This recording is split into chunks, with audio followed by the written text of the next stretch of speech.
All right, we back. My expert opinion, greatest show in the world, man. I'm gonna just sit here and just smile at y'all because I know y'all gonna watch it. They've been watching. Up to 700. 700. Over 700. Over 700. 700 and what, two?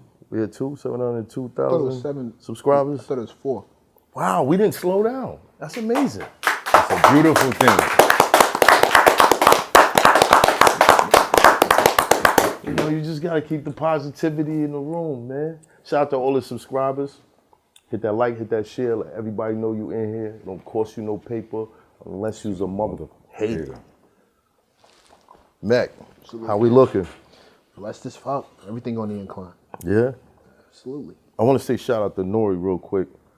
You know, I went out to his event, the award, not the ceremony, but him celebrating getting the award. He was in good spirits. Shout out to the whole team over there, EFN, Nori, the whole Drink Champs team, the whole Smoke Champs team. Shout out to the Shampoo. Shout out to everybody. It's a great event. Before we get started any further, I gotta stop the clock and say rest in peace to my good friend, colleague, somebody I admired, somebody I respected. Man was perfect in this business. Hovain Hilton. Yes. Passed Rest in away. peace, Rest in Hovain. peace, Hovain. Salute Rest to in peace, Kim. Hovain. Salute to his daughters. Salute to Brooklyn. You lost a real one. Salute to the industry. We lost one of our best. Salute to everybody who that man touched. And that's a lifetime worth of perfect work. That man did it perfectly. And we lost a real one. A real one. I'm shedding my tears still. Rest in peace, Hovain Hilton. Never be another one like him. Love you, King. Salute. Moment of silence.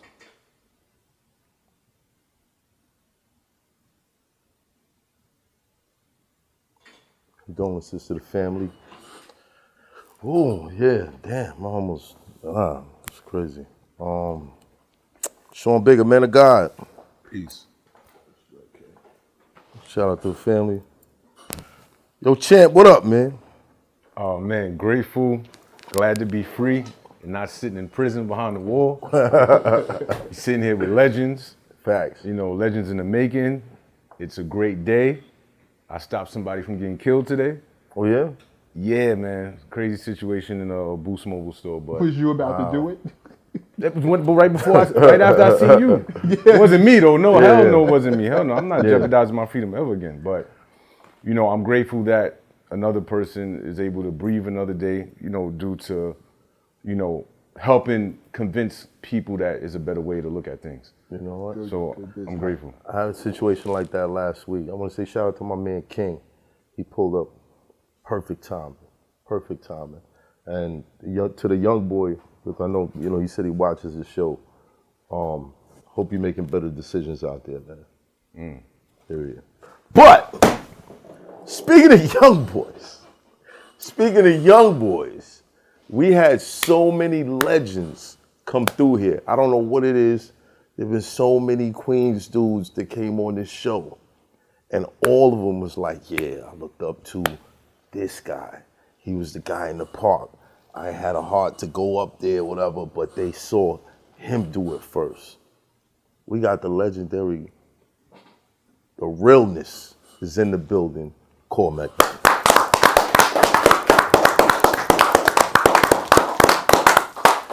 Wow, how many Queens rappers are you responsible for, guy? I don't know. It's a lot.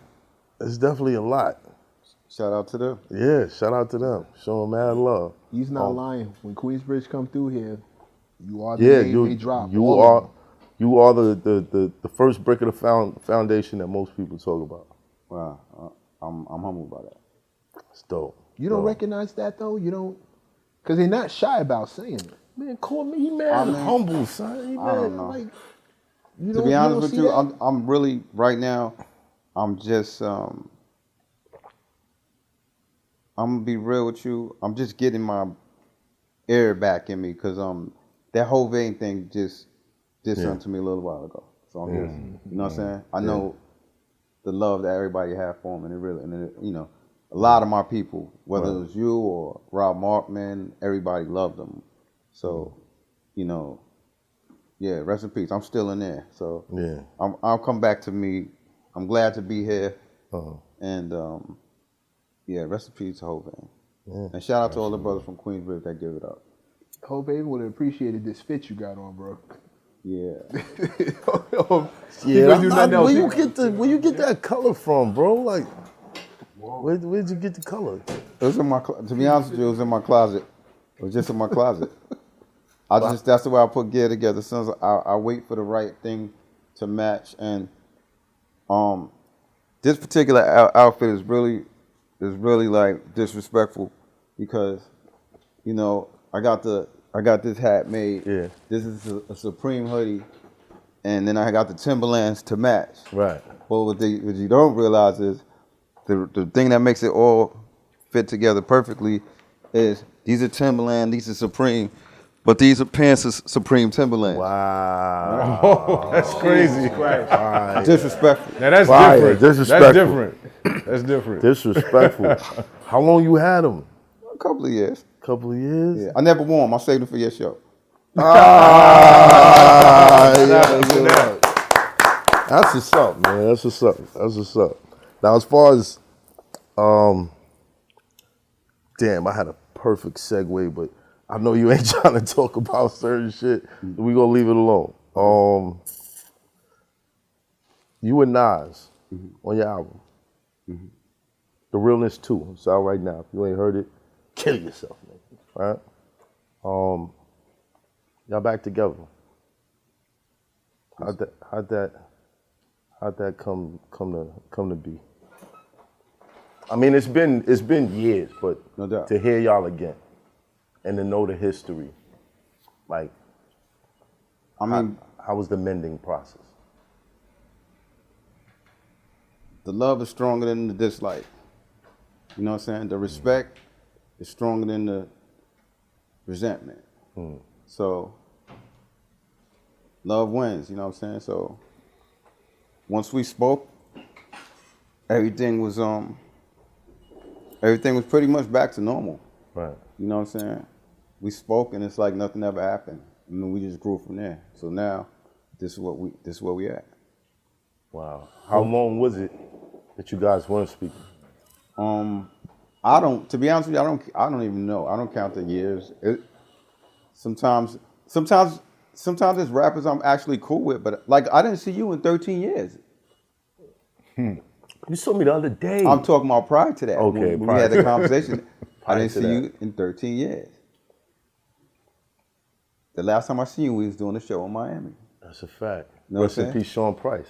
Word, Sean Price Word. got that Me, show. you, So it's Sean like, Price on the yeah. bill. So sometimes time is the most impatient of all entities. Like it doesn't stop. So it might feel like 3 years. Then you realize I didn't even know it was 13 years. You the one who was like, yeah, it was 13 Yeah, years. it's 13 years. So- and I know that because my daughter was born that year. So see what I'm saying? Yeah. So, you know, me and him was cool, and then he lives his life. I live my lifetime.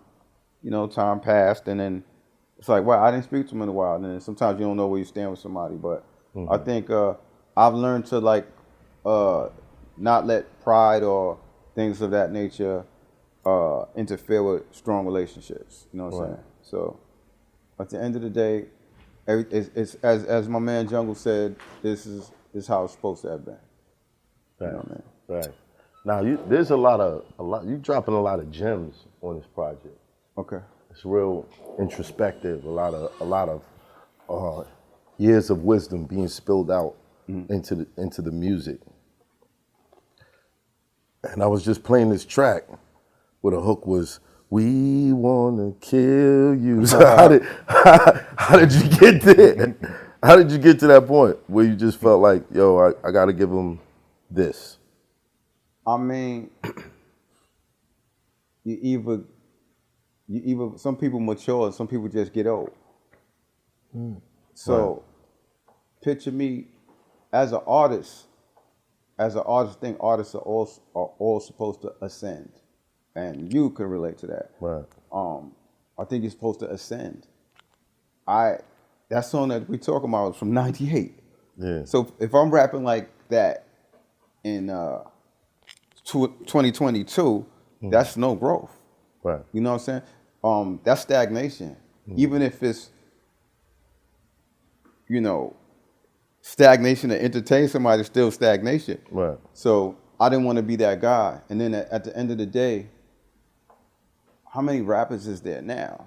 Like rappers is like a fucking it's like it multiplies and multiplies. Like back then it was like a certain amount of number. Now whatever number of rappers it was when that song came out, it's times 1,000 you see what I'm million saying? right now. So how do you stand out? Right. And then the scary thing is like we all human. We all study life. We study the game.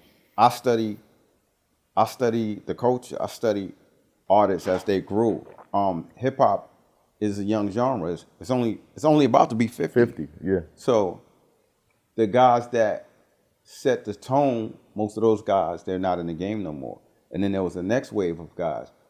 A couple of those guys are still in the game. So as these guys get older, who carried it and who pushed it to the next level, whereas the Tony Bennett's kept doing what they was doing, and right. Frank Sinatra would perform till he was what, 90s and shit. Facts. So what rapper carried the torch and carried maturity to the point where if you grew up listening to Rakim and Cool G and Kane and all of that, and then Big and Tupac and the Nas and the Wu, you grew up hearing excellence.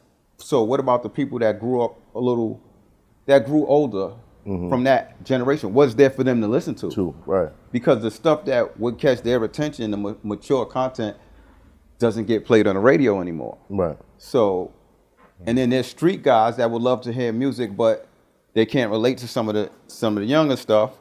So it's like I wanted to be that voice. I wanted to do mature street rap, and I wanted to be the reason why older people could still enjoy rap, and the reason why younger people can listen to my rap and tap in and learn something from it and gain something from it.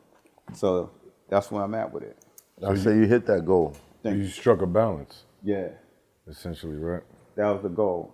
It was a risk, but it was worth it. I probably will never do a sequel album again. This is the Realness Part 2 that's out now. I will never do a sequel album again. Why? It's too much pressure.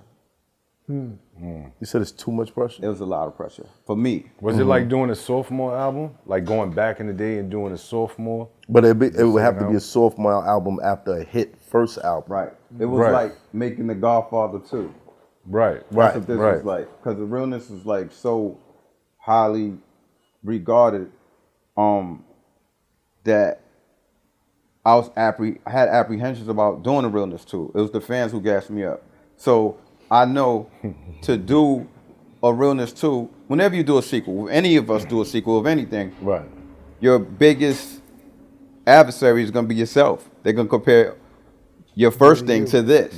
Right. So the first thing, my fear was, it's not as good as the first one. That's what the critics are going to say, or the people are going to say, oh, no, he shouldn't have did it. Or, so it's like that was what drove me. That was the thing that kept me focused and driven on this project, like not to fail. I didn't want to fail. Failure was my biggest motivation on this album. I did not want to fail.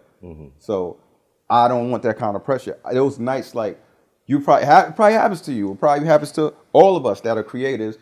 When you go to bed after a good day and then you wake up 3 a.m, like why the fuck am I up? Like I don't want to be up because I can't sleep because I'm thinking about this shit. Or you write a rhyme and you're happy with it. And 30 minutes later, you rip the shit up, you throw it away. You're writing it again. Right. Or you're doing your vocals and you think it's good. Next thing you know, you're doing it over. And it's like, I don't want to go through that no more. It was just a lot of You pressure. went through a lot of that. Yeah, it was pressure. So I don't want that kind of pressure ever again. I'm being honest. You know they made a Godfather 3. And and see what happened. I'm saying, There won't be no Godfather 3 over there. I'm tapping out on 2. fair enough. I think you're going to do it. I'm not going to do it. I hear you. The trilogy? Yo, just save this clip. You heard? Save this clip. Only way I could do a Realness 3. See, already.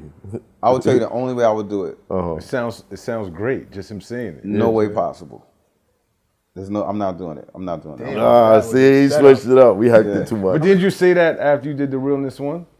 After I did the one? Realness 1, I didn't even think I was making music. I did the Realness 1 as a FU to the industry. Like I was frustrated when I made the Realness 1. I was trying to put the Testament out. There wasn't supposed to be a Realness. Right. You know what I'm saying? Right. And TVT gave me the money. They gave me $250,000, and I was supposed to go to Violet at Def Jam. Well, to Def Jam at that point. And they said they want $350, which I told that story many times.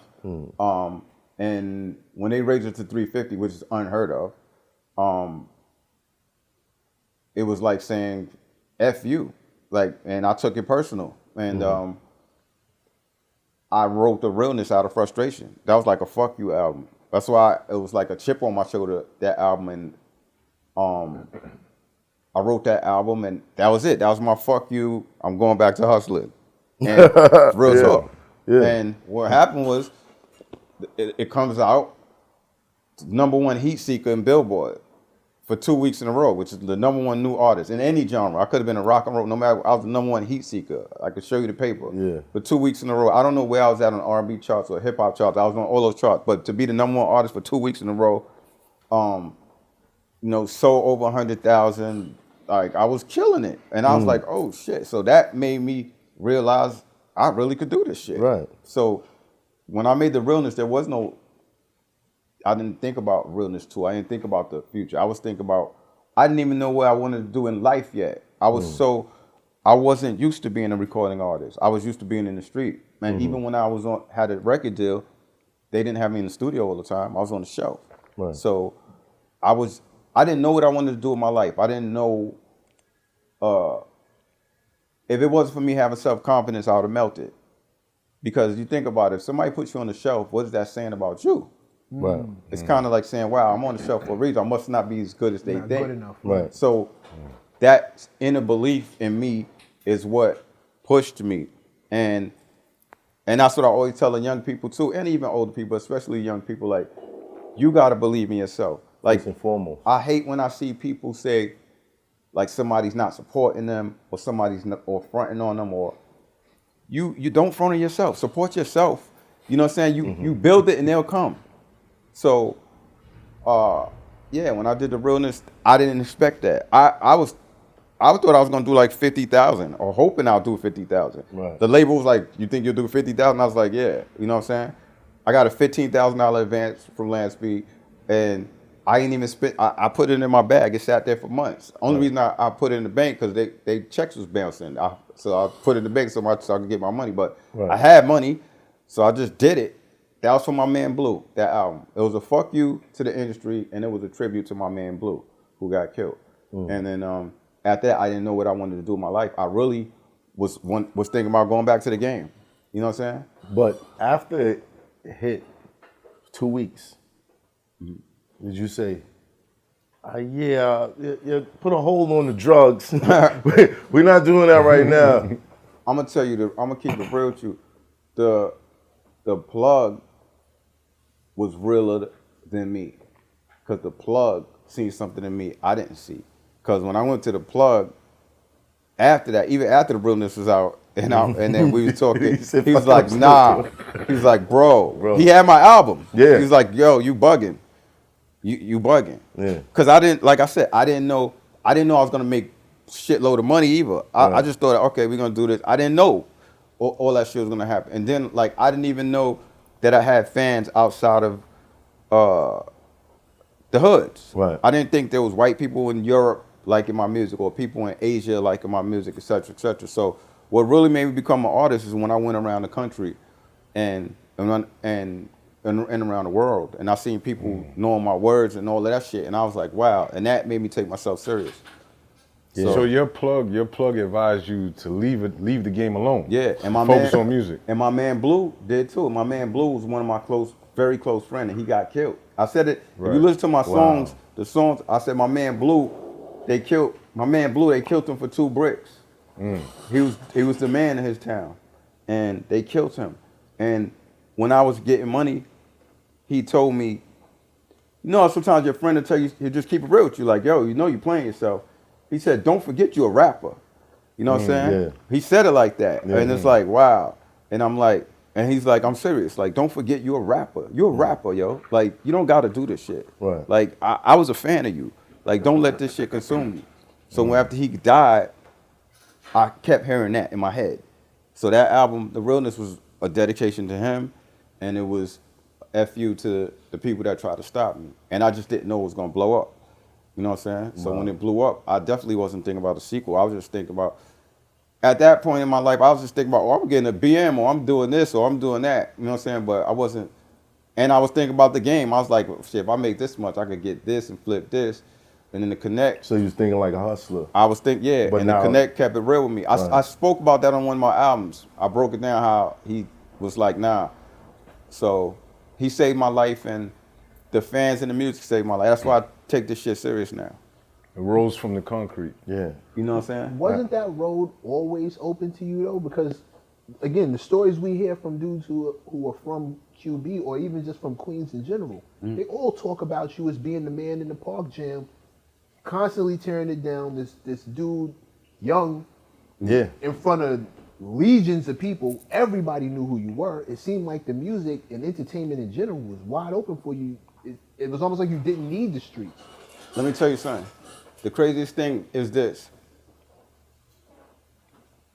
They'll tell you that, but they one thing for sure, back in the day, those gatekeepers, people wasn't trying to put you on. So you could be the nicest dude in the world, but the other dude that's nice might be like, fuck that. Like, you know what I'm saying? Right. I want that shine. Or sadly in my situation, I've been in a room with more plugs than I've been with studio engineers. So back when I was selling drugs, I didn't have access to studios. If somebody was like, yo, this is how you do the studio, you go there and you pay them and da-da, I was depending on certain people to help me with the music, but they didn't. So drugs was right there. Right. You know what I'm saying? It was easier to sell drugs than to get in the studio, unfortunately. It's easier in life, it's easier to get in trouble than to do the right thing. You know what I'm saying? That's the devil. So, if I had access to the studio back then, I would have did it. But unfortunately, back in the day, by the time Marley Marl got wind of me and started working with me, I was already on trial. You know what I'm saying? I got found guilty. So it's really that, and that stunted my career. So, all those years when I was dominating the park, nobody was taking me to the park, to the studio. You know what I'm saying? I was on PhD's album, Poet and Hot Day, and my man R. Kim let me rock, but a lot of other rappers wasn't letting me. They was, you know how it is. They felt threatened by you. Hey, it is what it is. If that's what you think, I mean, Because look at how many rappers, you know, essentially, I know you don't have to attest to this, but that he birthed. They all talk about him, bro. Like every dude we've had come in here from Queens. Got a lot of inspiration. Your name is mentioned on arguably one of the more classic albums of all time. When Nas is talking about One Love, what up with Cormega? Did you see him or y'all together? Like everybody needed to know who Cormega was from that. I know I did. When I heard it, I went looking through the rest of the album to see if you actually did a feature on the joint. What up with Cormega? You shouted you out. Like that. What was happening? You know what I mean? Like, I was in jail. That's what was happening. How long were you in? I did almost 4 years. I would have did more time, but I came home on a pill. You know what I'm saying? So when I went to the jail, I was in the lower library. I was doing what I had to do to go home rather than being in the yard getting swolled up and doing other stuff. A lot of rappers was giving me shout outs too back in the days. Shout out to Black Poet. He had a song, he's like, rappers are lucky that my man Cormega is up north, but that song ain't as popular as One Love. Right. You know what I'm saying? So, so when I was in jail, you know, a lot of my peers, they was doing their thing. And then when I came home, I wasn't even out of the gate yet. When you come home on a pill, if you're up north, they're gonna reverse. It's a reversal, so you have to go reverse. So you go back to Rikers Island, then you go home. You know. So if anybody tells you any different, you know they capping. Yeah. So when he's right. That's a fact. Yeah. No, rappers be lying. I heard somebody Yeah, say they yeah, had a hot yeah. pot on That's a Rikers fact. Island in one of their songs. Nah. There is no hot The pot. hot pot on is Rikers up, Island. is up north. That's It's up it, north, okay. you heard? So yeah, That's up top. but I ain't Nah, gonna I'm expose the Google that guy. line. I'm gonna Yeah. Google that line. Yeah, word. So when I heard that, I was like, "Damn, man, you killed it! You killed it! You killed my." Stop capping, rappers. Yeah. I ain't So- been up top yet. So when I came down on my pill, I'm on Rikers Island. So now I can hear Hot 97 and all. When I left, there was no Hot 97. You know what I'm saying? So I'm like Hot 97, like so. Now Marley Marl had Future Flavors, and that shit was lit. And when I came down on my pill, you know, Marley was in touch with me, and I'll never forget. Marley got on the radio. He said, Cormega's about to come home." Right. He said that on the air, and it was lit after that. I came home, and it was like a dream. It was like it was a dream. It was a dream. Only thing that I regret is I used to box, and when I came home, I had to write like resources to go to the gym and like take it to go box. Right. But I took the easy way out, What was the easy way out? rapping, or so I thought. So I regret that because I didn't pursue the boxing thing, because at the end of the day, boxing is way harder than rapping. It's a lot of sweat equity, it's a lot of sacrifices. If you really are a fighter, you can't even have sex. If you really have a fight coming up, it's not advisable to have sex. Right. Now, you can't tell somebody that just came home from jail not to have sex. Right. That's You know a what I'm fact. So is that's the reason That's a why fact. you went into rapping? I was like, man, listen. He's like, look, fool years. I can get some. Yeah, Way more son. girls over here. you know what I mean? Yeah. So that you know, but We need your mind on these pages though. Like, I would hate to sacrifice your thought process to the ring. We that's another thing. See, you know it. A lot of people get punch drunk. Yeah. Taking those punches can affect your thought process and Yeah. speech, everything. everything. So yeah. that was a concern. You get crazy headaches and all of that. Because we talking about the boxing thing. If you're saying you chose rap, now I know about the part and you inspiring all these other rappers, but on the boxing side, what was going on over there? Like, how many people was you knocking out in a week to feel like it's either rap or boxing? You know what I mean? Yo, I've said this before, and my man has said it. I was sparring with Dave Telesco.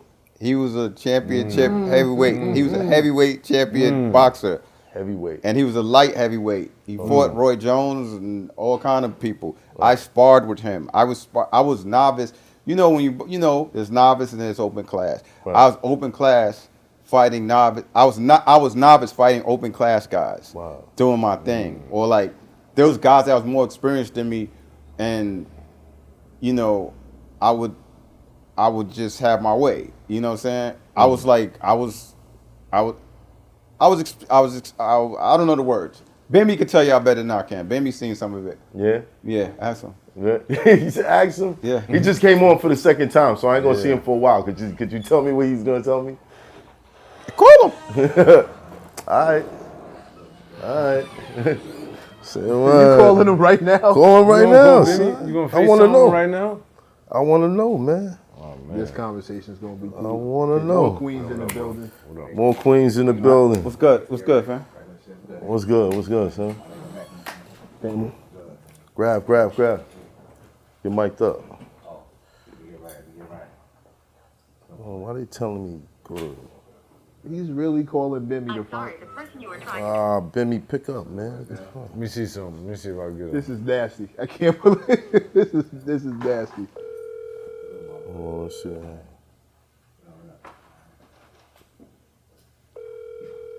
He's really calling Bimmy right now. Come on, Ben, pick up.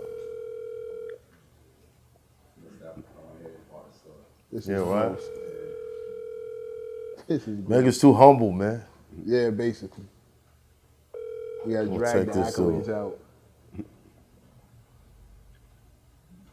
It is odd that I cancel that. Next episode. Next episode.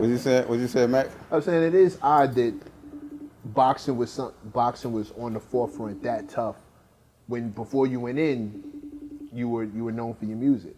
Were you known for your boxing before you went in? Before I went in, I was doing a little bit of boxing, But that was mostly inspired by my man Karate Joe. You know what I'm saying? Karate Legend. Joe. Karate Joe. Yeah. So, but when you're in jail, you think about it like, when you're in jail, you get in a fight, what happens? You get in trouble, you go to the box. That's a fact. SHU. You know what I'm saying? Right. But if you're in the ring, you can let out your frustrations and not get penalized, not get in trouble for it. So that was like a release for me. You know what I'm saying? Especially me, when I was in jail, I was in there for something I did not do. So I had crazy anger.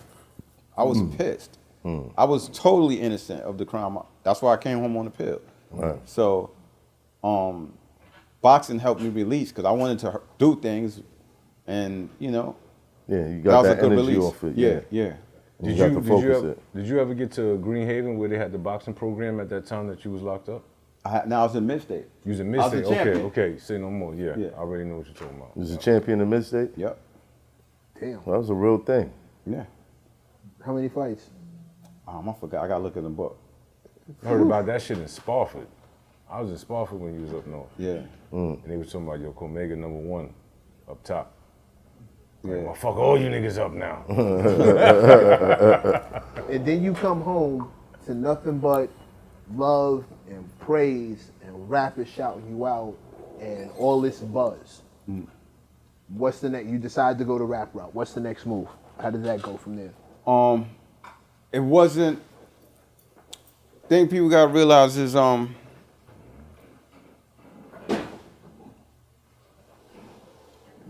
it wasn't automatic. Like you're home now, you're the man. Here's a deal. Nah. Nah. That's a misconception. I had to work. You know what I'm saying? Like, you're not just gonna get on just because your man is a rapper or because you're from people will give you a listen, but I had to put in work. I was on mad mixtapes when I came home. That song On the Real started buzzing, and it actually was on the radio, so that helped. And then you remember Bad Boy used to do those seasonal mixtapes. That was a big deal. There was one with Stretch Armstrong and Puff. Papito. And I was on there, so that was a big deal. And I got off on there. So I was on certain things, the doo-wops and all these mixtapes, you know, gaining a name for myself. So that made the buzz go up. And then when Affirmative Action came out, that's when it was lit. Yeah, you know what I'm when it was saying? super lit. That's when it was lit. Right. So, How'd that group even get started? How'd that get proposed? well, there's different stories. I only know from when I came home, because from when I understand, they was planning that before I even came home. Right. But when I came home, you know, Nas introduced me to A, and then I met Inga Fox, and then we was in the studio one day, and it's like, you know how it is. Y'all come from the rap background. You meet somebody, and y'all all creators. Let me hear something. You know what I'm saying? So one day, we just had a cipher. Everybody spit something. We just fell in love with each other. Like, oh, this is it. You know what I'm saying? Yeah. And then the chemistry was crazy.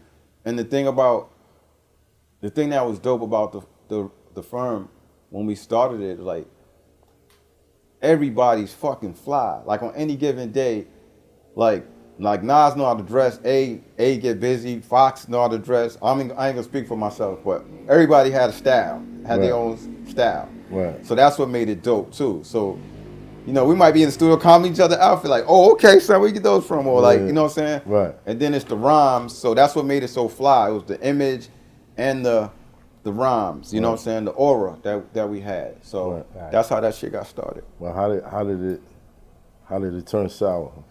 I mean, that's the old news. I guess We got a lot of young listeners. for the young people that don't know the story, Right. just go on the other 300 interviews I do. It's all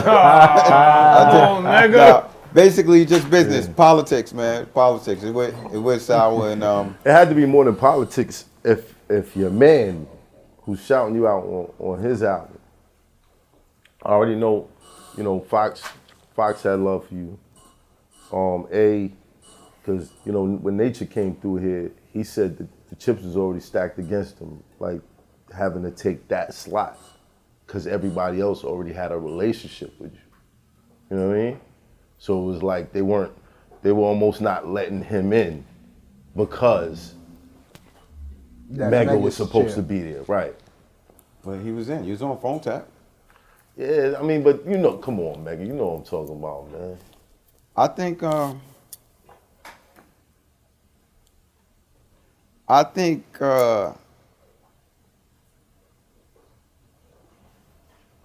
think he was in. He was on the album. So my whole thing is this.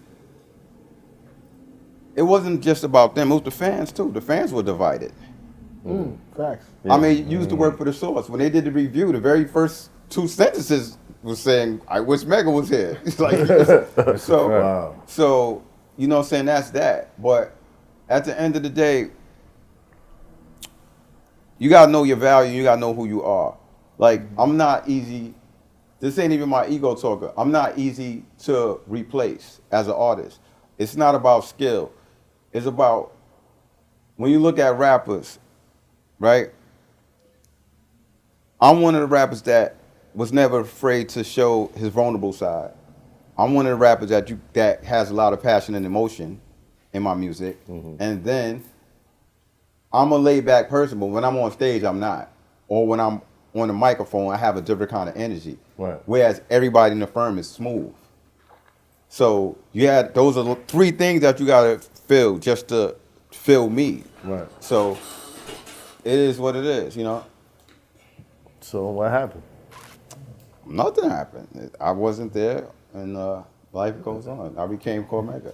I remember the interview quote from Out of the Source was, since we brought it up, I remember one quote from Mega was, you know, Steve Stout showed and proved. He showed me he was the man. He said that this is what was going to happen, and he did it. He said, this is a Mega quote. So I remember Steve Stout's definitely the man. And as far as Nas, like, he let that shit happen. And it was those 2 quotes, I think, around that song Testament, where you actually threw a shot at him. Right. And I never forgot that, because Yeah, every place I went in Queens felt funny. Every barbershop was talking about the fact that y'all were beefing and you actually said something on wax. Yeah. And we never got past, the streets praised me, made me, the weak praised me. Indeed, it was written you would one day betray me. That line gave niggas goosebumps. Yeah, that Testament record. I think Clue tried to hate a little bit and put it low on the tape, but that was crazy. That was a joint that I kept playing back. Right, you know what I mean? Right. So what happened? Well, 2 things. Somebody like Clue, no matter where you put your song, if you're on a Clue tape, You win it. You know what I'm saying? So that's a win. If you the last song is you know, you made it still. And like I said, like, that stuff is like, those are moments in my life that I'm not proud of. It's like fighting your brother. There's no way to win fighting your brother. You know what I'm saying? Right. So it's like the old me would have talked about it, or the old me felt a certain way. I don't feel that way. So even speaking on it, it's it's not taking you important back to me. Yeah. Like if there's a young person that doesn't know about me from the music, one thing they will know about me is I'm a man of integrity, and they will know that at the end of the day, Nas did a lot for me. You know what I'm saying? And I respect that shit. Same with Mobb Deep. So in life, you go through shit with your people.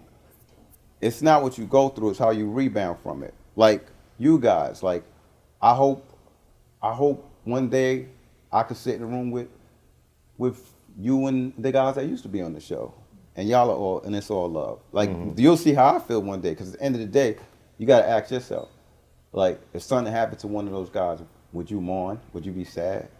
So if you think about stuff like that, it changes the dynamics of how you feel in the moment. So even when me and Nas had differences, when he was sick, I tweeted, "Get well, bro." Right. And we wasn't even on the same page. But it's like the love is stronger than the hate. We laughed a lot in life. We had a lot of fun. We grew up together. Like the same way you looking at me and I'm looking at you. Right. That's how we looked at each other from our windows. Like I could see in his kitchen, and he could see in my kitchen. Wow. That's real. So you know what I'm saying? So all the stuff that happened in the past, it was beautiful. Sometimes you gotta go through that. You know, somebody push you. You don't know how to swim, and somebody push you in the water. Your first reaction, you want to smack the shit out them when you get out the water. Right. But if you learn how to swim, it's like okay. Okay, yeah, So you taught me something. if I ain't go through the bullshit, who put out a rap mixtape before me? A mixtape? A mixtape as an album. Hold Who was here that talked about a mixtape? But I don't think it was before you though. It was Nobody in the world did. That's all. on. Nobody in the world. Nobody did. That's real. It's shit. even in the look it up. That's crazy. Your I never shit was thought on the about tapes that in the shit. jails, bro. Nobody. I did a mixtape at you ask Eric Nicks. Ask Dave. Yeah, shout to Eric Nicks. Shout to Eric Nicks. Those. You know why I put out a mixtape? Because I was on the shelf. Yeah. And I See, said, but what you doing that? That's why I always wondered. going like, through adversity is gonna make you or break you. Right. If somebody keeps swinging on you, you're gonna run or you're gonna fight. Right. Or if you hungry, you either gonna just, get in the fucking fetus and starve, or you gonna go eat. Eat, right. So if you're a hustler and somebody said you can't hustle on this block, you quit hustling? No, you gonna hustle somewhere else. Hustle someplace else. So when I was on the shelf, it plays with your confidence. Like, why? Okay, I might not be as good as I think I am. If they got me on the shelf and nobody else is on the shelf. So I made records. Then I took some freestyles and I took these songs. I put all them shits on the CD. The Montana Way.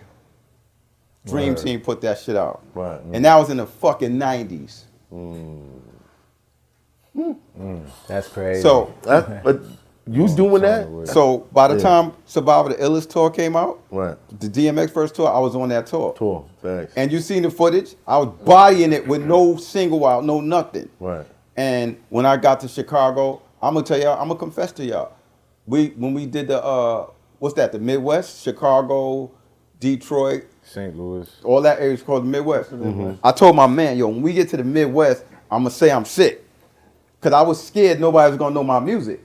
And then I just said, fuck it. So when we got to Chicago, I performed.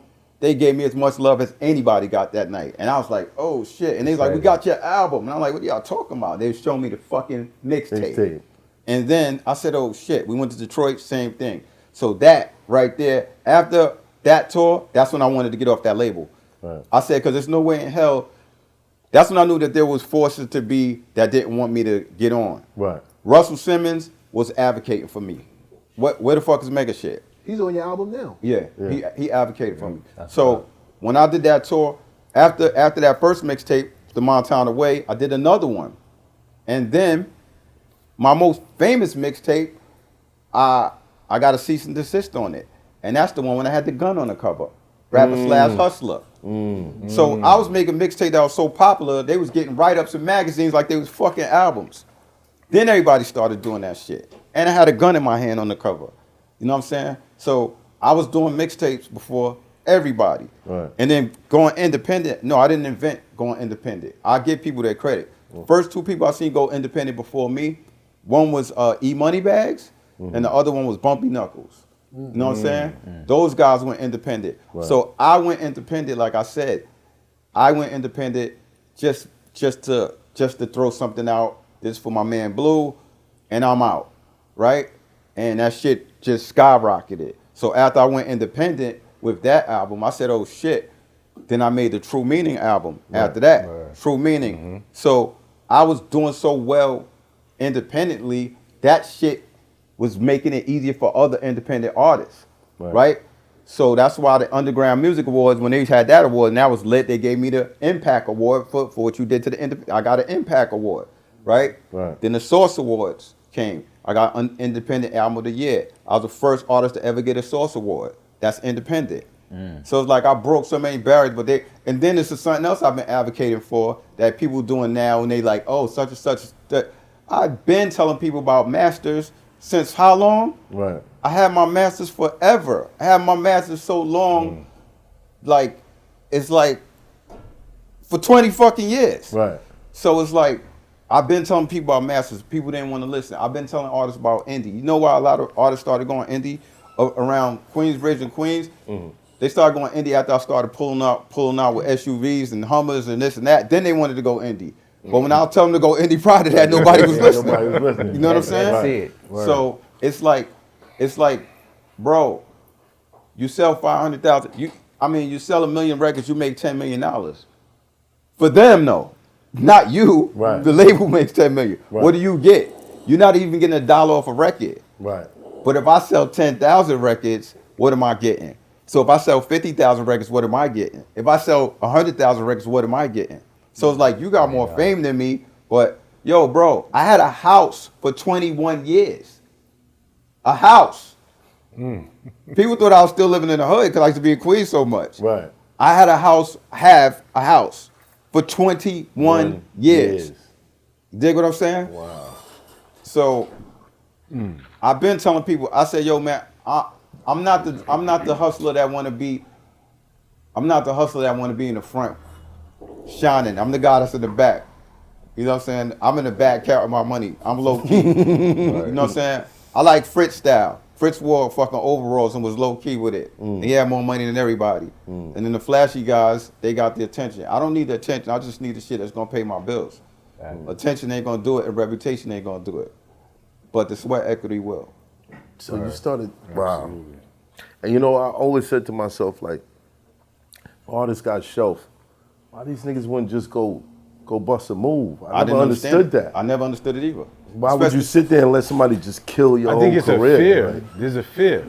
Absolutely. Back then it was Yeah, a that fear. was always Because weird to me, 95% of the major artists that's on labels, they fear going independent because of all the sacrifice they have to make. They feel more comfortable being dependent on something else that's moving. but I they never work. understood that shit. I never understood that Nah, shit. you see, you know how you was able to because you was a street dude, and it's like if you don't have enough bread or a street dude behind you to finance it back then, your ass is grass. You can't promote your own music without no capital. Right. Niggas from the street take that same mentality, put it to the music. You always gonna win. Fact. Bang, bang. Word. When you was in the streets, you dealing with the plug, you getting the work. The plug is like the record label to an extent, right? But you take the work Like a bad and you plug. make it your own. The plug You is go look at different territories that your 10-point dope is not relevant in other places. So now you start moving independently. You're like, all right, I'm still getting this work, but I'm getting my own money. I'm getting more points. I'm getting more bread. And I ain't got to give too much back to my plug because I have such an established relationship with them. a label ain't even a plug. Yeah, that's a bad Yeah, plug. that's not. The label is you just a worker. The label's your boss, but they ain't the plug. The plug is letting you eat. Like I said, you don't even get if you get $1 off if the artist is on the major and he gets $1, that's like people looking at him like, wow, that's amazing. Yeah, you got how you do $1? that? Word. That sounds crazy when you consider that that they were selling it like wholesale for $10. So every time a CD sold, they'll sell it to the store for $10, then the store will mark up the price so they can make their profit. So they'll sell it to what was open, the Wiz. They'll sell it to the Wiz for $10 and the Wiz will sell it for $15. They'll make their profit. Right. So, like I said, you sell 1 million of those, that's $10 million. Right. So if you can make $10 million off a platinum album, why is there so many artists that we seen having financial trouble that was multi-platinum artists? That doesn't even make mathematical, logical sense. They getting cents on the dollar, not even $1. You getting like what was it, 32 cents or some stupid shit? You know what I'm saying? So it's like Something crazy, right? yeah. So it's like ever since I came in the game, my mentality was if you study me, when I first came in the game, my nickname, they was calling me Cormega the Executive. Right. I didn't give myself that name. Right. You know what I'm saying? That was Chris Lottie and Nas calling me that. And that's because, so I carried myself like that. Even when I was on a major label, I owned my publishing. You know what I'm saying? So it's like one of the first things I bought was, what's that book? How to Something in the music industry. One of those books that guide you. I think that's the a big Donald blue L. one? Passman. I forgot The big blue one? It was I don't know this what thick. color it is now. They changed the book up so many times, but Yeah. it's probably the same shit. Right. That's one of the first books I read. So it's like, there's money to be made. And at the end of the day, if I say how many broke rappers do we know or rappers that we know that's struggling, we'll be here all day. You'll have to do 3 facts. different episodes. Right. Now if I say how many broke executives we know, might be crickets. We might not name one. Right. There's no broke executives, but there's mad broke artists. Why is that? And we're the ones that do all the creating. That's a fact. So it's shit like that that made me move the way I moved. And then once I did go indie, Interscope was calling Lance B looking for me. Like there was major labels trying to holler at me.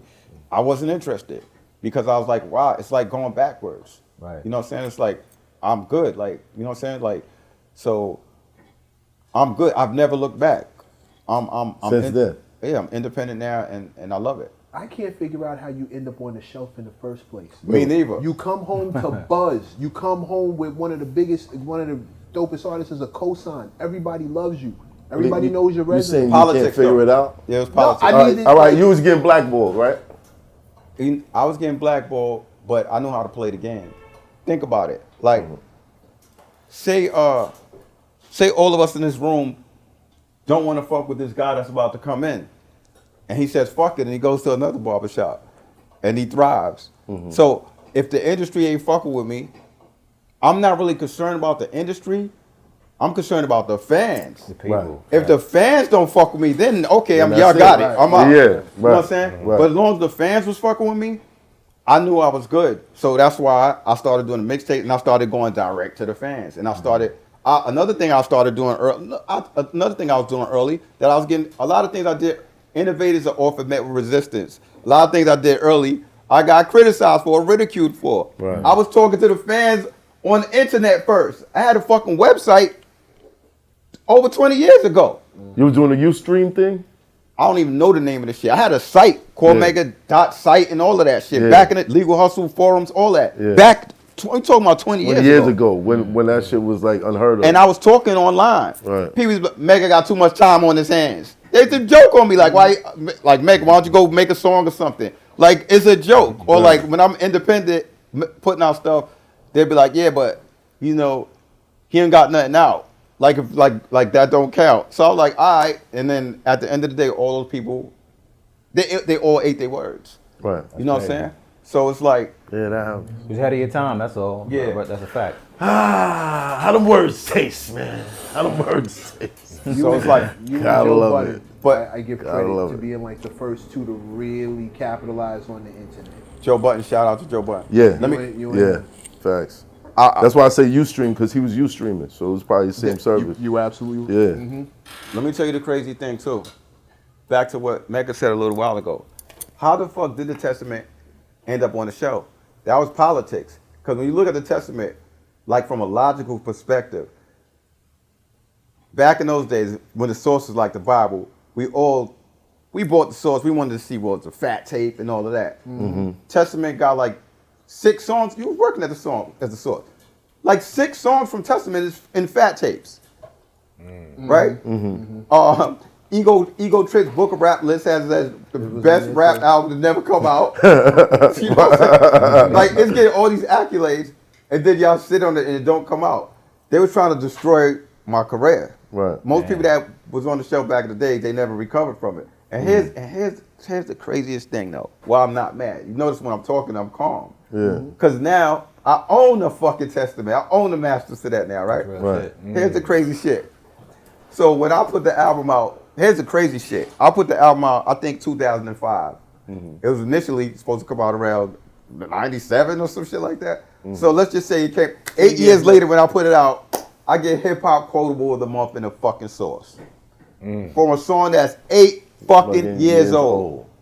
So what does that tell you about my writing ability? Right. So it's like, there's nobody that fronted on me that could brag about that shit. From that, like, you know what I'm saying? Like, when that shit is spoken about, you can't be, you gotta feel stupid if you work there, or unless you was one of the people that was fucking with me. But if you was one of the people like, he's whack, or it's like, you gotta feel, there's no way in hell you could feel glad about fronting on me. Right. Because it has to, it's like, you look stupid. Right. You know, even when the realness did well, I heard Russell was like, it's good for y'all. And Chris Lottie, God bless the dead. Chris Lottie, somebody was like, what's up with Mega? Blah, blah, blah. It was in a meeting, and Chris Lottie said, that's the one that got away. And I respect him for that. Because some people, they'll be like, you know, they'll make excuses or they'll shit on you or he didn't do that. Right. So respect to Chris Lottie and respect to Chris Lottie because he's the one who gave me my publishing. When I signed, he gave me my publishing, so he was a fair dude. Somebody should have got fired. Who got fired? That's what I wanted to know. Who's responsible for saying this is going on the shelf? That person needs to be fired. Nah, to be honest, I get it. That was the push into the water. And you learn how to swim.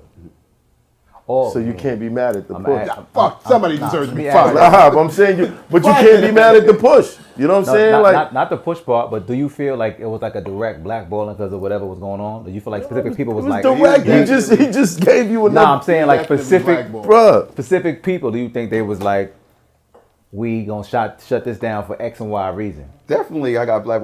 I even being part, like if they put you on a shelf and you hear about it from your friend, you know what I'm saying? Imagine you on a label and I'm like, yo, Graph, man, I got something to tell you, my dude. Like, like, yo, you on the shelf. Bro. Right. You gonna be like, what? Like, Blown away. I found out I was on the shelf from my man who's at an industry party. That's and it's crazy. like somebody gotta tell you something bad and they like, yo, son, I gotta tell you some shit. Don't say nothing. He's like, yo, you on the shelf. And I was like, what's that? I didn't even know what the fuck the shelf was. Yeah. And he's like, your shit ain't coming out. And I was like, are you serious? He was like, word, son. And he was sad. It's like somebody seen your lady with somebody else with some crazy shit. Or like, you know what I'm saying? Somebody seen you get, you know, somebody seen your car get stolen or something crazy. He was sad when he called me. I'm like, what the fuck is going on? Like, Right. And he's like, yo, and he said, yo, your shit ain't coming out. You on the shelf, bro. So it was plotted, it was planned. Right. And I was like, wow. So, you know, God is good, man. I bounced back from that. You know. Did you make a call when you got that news? Like, did Nah. you call the person? I didn't even know what to. Nah. Your A&R, somebody? I told Foxy. Me and Foxy was dumb tight, and we was talking about it. And we used to talk about all the industry stuff. And she was like, that's fucked up. She was riding for me. And she's like, that's fucked up. And then I couldn't understand it. And then like I said, Chris Lottie, when the Survival the Illest tour came, he's like, I'm gonna get you on that tour. So I guess the tour would have been I looked at the tour as a chance to prove myself. Right. So when I go on this tour with DMX, Onyx, and Redman in them, first of all of those guys that I name are extraordinary performers. If I'm on that tour opening it up and I'm bodying it, and there's no movement, okay, let's get this single ready, then I already knew, okay, there's nothing here. Right. Yeah. So that's when I got the fuck up off of that. Personal, not professional. Yeah, right. Exactly. And Dave Lottie said it on Instagram. You can go find it. I made a post one time. I guess I was talking about the Testament, and he was like, there was some politics and bullshit. Dave Lottie said that. So shout out to Dave Lottie. You know what I'm saying? So like I said, if all that shit didn't happen and I didn't have the confidence or the go-getter mentality, I would have melted. Right. Because that shit will make you want to quit. And I know dope rappers that quit it. I never seen them again because of shit like that. But I believed in myself too much. And then once you start, it's like y'all doing this podcast, and then somebody's like underestimating y'all, but y'all seeing y'all numbers. You're gonna be like, fuck what y'all saying. Like these are the numbers. We know what our shit is doing. That actually happened. Well, that's it started off as a battle rap podcast, and the battle rappers started telling each other like, don't go to his show, don't do his show, and they'd stand me up or they'd give me bullshit dates and shit like that, and I started getting pissed off. But every time one of them niggas said no, I reached past them to somebody that was either in the industry that I knew or whatever, and I kept getting a yes. No doubt. And then here we are now. You know, like, I like conversations like this because the people that listen, that are watching and that listen, they can apply it to their life. Right. So when one door closes, there's always other doors. And the reason why y'all here isn't just because y'all have a podcast, and the reason I'm here is not just because I can rap, is because we built up relationships and our audience. Your relationships had you able to, oh, y'all fronting, let me call this dude. And now you got bigger dudes coming. Right. Sometimes rappers, you're a rapper, so you know sometimes you might want a rapper to do a feature or do something, and they say, no doubt, I got you. And then there's some bullshit. Yeah. So it's like, then you call somebody else, and out of nowhere, somebody bigger does it. So it's like, damn, I'm glad this dude didn't do it because now I got this dude. So, and that happened on this album. I'm not gonna say no names, but what are the songs I'm supposed to? I'm gonna tell you the funniest shit, the best shit God did for me. Right. So, Nas is notorious for wanting. He's very selective with his beats. Right. So you can play him 100 beats, and he'll really want to do the song for you. But if he don't like none of those 100 beats, he's not gonna rap on it. Right.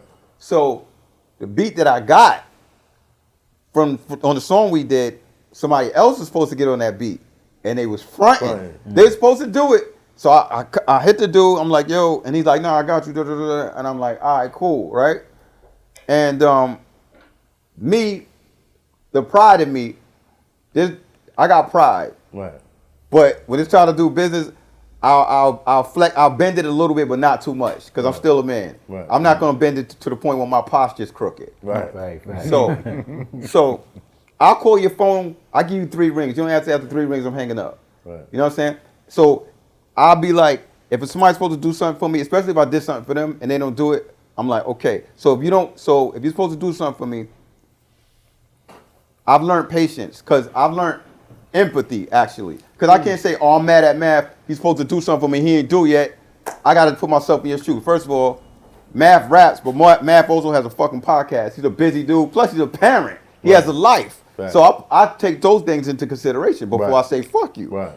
So I this do the rap, same. you know what I'm saying? So the rap was supposed to do this joint for me, but I was patient. And then I said, fuck, let me contact him, which is something I don't like doing. Yo, I got you, King. Da-da-da. All right, cool. Boom. It didn't happen, right? So I said, fuck that. I ain't calling this dude no more. Like, it ain't that serious. Now the pride is taking over. And the other mega, like, fuck, it ain't that serious, nigga. Sleeping dragon woke So up. now the sleeping dragon woke up. But now, during this whole time, I was sending Nas beats from all over the world. He's like, he didn't want that beat. This one's too slow. I'm talking about fire too. Yeah. This one's too slow. Then I sent him the beat that homie fronted on. He said, yeah, I like this one. So if the dude would have did the verse, I wouldn't have had another song. Features. See? That's how that works. That's how that works. So Universe speaks. that's how that works. Yo, man, it's what it is. Yo, you gotta keep pushing. Yeah. So at the end of the day, there's 2 lessons in that. You gotta know when to say fuck you to somebody in a smooth way. Right. But also you gotta have empathy. You gotta be patient, because impatience, you playing yourself, and you could ruin a relationship with that. Right. Like, let's just say I'd have been impatient with situations with this album, a lot of things wouldn't have happened. Like, I waited for my Nas verse for like a year. Right. You know what I'm saying? But I understand all the stuff that he does, and I know I'm big. There's people that wait for me. You know, like, I tell myself, how am I be upset with an artist for taking long when I take long? Like, sometimes people want me to do a verse, and it's like, I'll take long because I'm so fucking busy. Right. So it's like, I take that into consideration. But patience is one of the greatest acquisitions you could have in life. Because once you get patient, you less stress, and life comes to you. It's like life is in slow motion now. You see how to maneuver better. When you're impatient, you make erratic decisions. You might get mad at somebody, oh, fuck you. All right, Mecca, I ain't fuck with you. And then only to regret it later. Because you wasn't patient. Right. So me being patient benefited me. Me being patient, that's how I got Harry Fraud on my album, Lloyd Banks, Nas. Street Runners. And I didn't want to, Street Runners was one of the last guys that gave me the joint. So I didn't want to rush the album. I said, fuck it, I was patient, and it came out beautiful. So that's a lesson to young people. Don't always think somebody fronting on you when they don't do it when you want them to do it. They really be busy. Right. And you gotta hold yourself, you gotta hold them to the same standard you hold yourself to. So if you don't rush to do something for people, or if you're busy, what makes you think that person ain't busy? That's Especially a if fact. that person is bigger than you. That's a fact. So that's a gem. Shout out to Tragedy, because he gave me some time.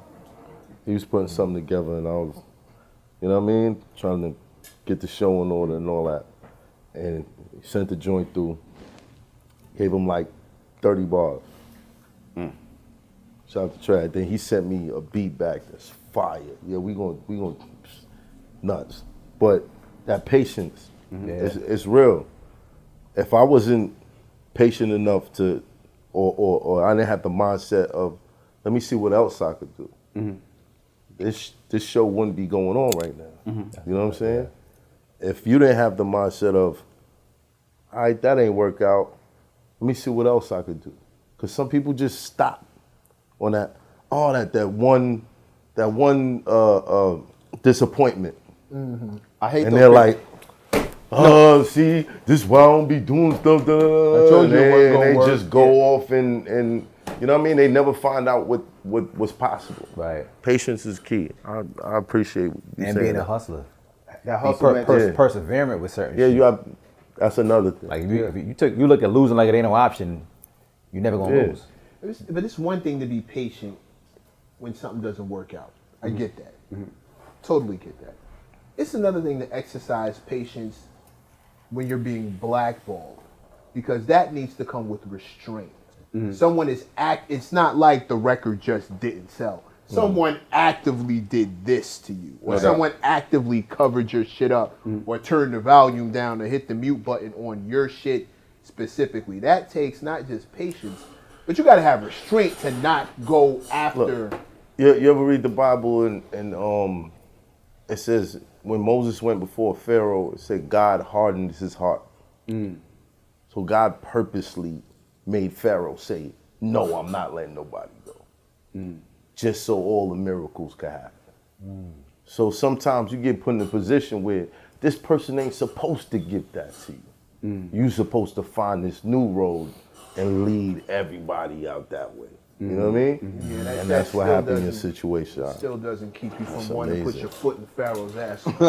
It's cool. You know, life does it for you sometimes. Life, you know what I mean? Sometimes you ain't gotta go that way. Sometimes you just look over and be like, oh, y'all still down there? All right, cool. That sounds nice. It's what it is. that sounds nice, but like we used to hear stories. You know what I'm saying? Like there would be like water cooler stories when we were in the source, and like his name would come up, and people, the reactions were always the same. Like, it's a damn shame, like what they did to. You know, fuck, can't believe they did that to that boy. Like, man. And then all the Cormega stories start floating out, as far as how nice he is, and all everybody who loves him, and all the records he's done. Mano came in here and sat here and said you were the first person to put him on a record. Facts. You know what I'm saying? When we were talking back, all those same kind of stories float back, and then we all end up saying the same thing. Who did that shit? Like who? They're journalists there. They're people who investigate these things on purpose. That's their whole. That's the way their mind works.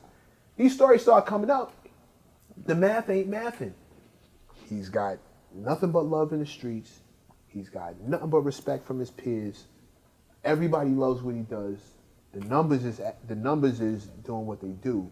Somebody did this on purpose, and it was always who is responsible specifically. But again, look at the blessing that came out of it. Now, independently, how much money do you make off of an album sale? Of the album sale? Yeah. It depends on the situation, but a lot of it, Right. dollars not cents. All right, so a $10 album you're making, because I've heard 7 being thrown out there. It depends. If you got 70-30, you're gonna get 7. If you got 80-20, you're gonna get 8. It depends. Like, I'm the type of person.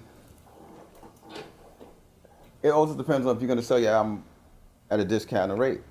Like the Realness 2 came out, I sold it for $7.99.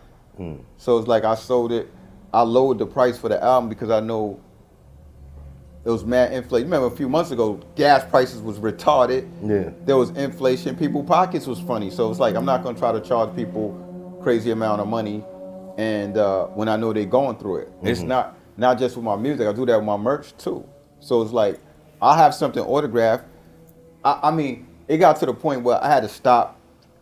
I was keeping shit so real. Like I'll sell a vinyl signed for $50, and then somebody selling on eBay for $200 or $150. I stopped doing it. Right, you know what I'm saying? And this, you can look that shit up. Right. Or I can show you a screenshot. That's when I started realizing my value. I'm like, they selling my shit for $250?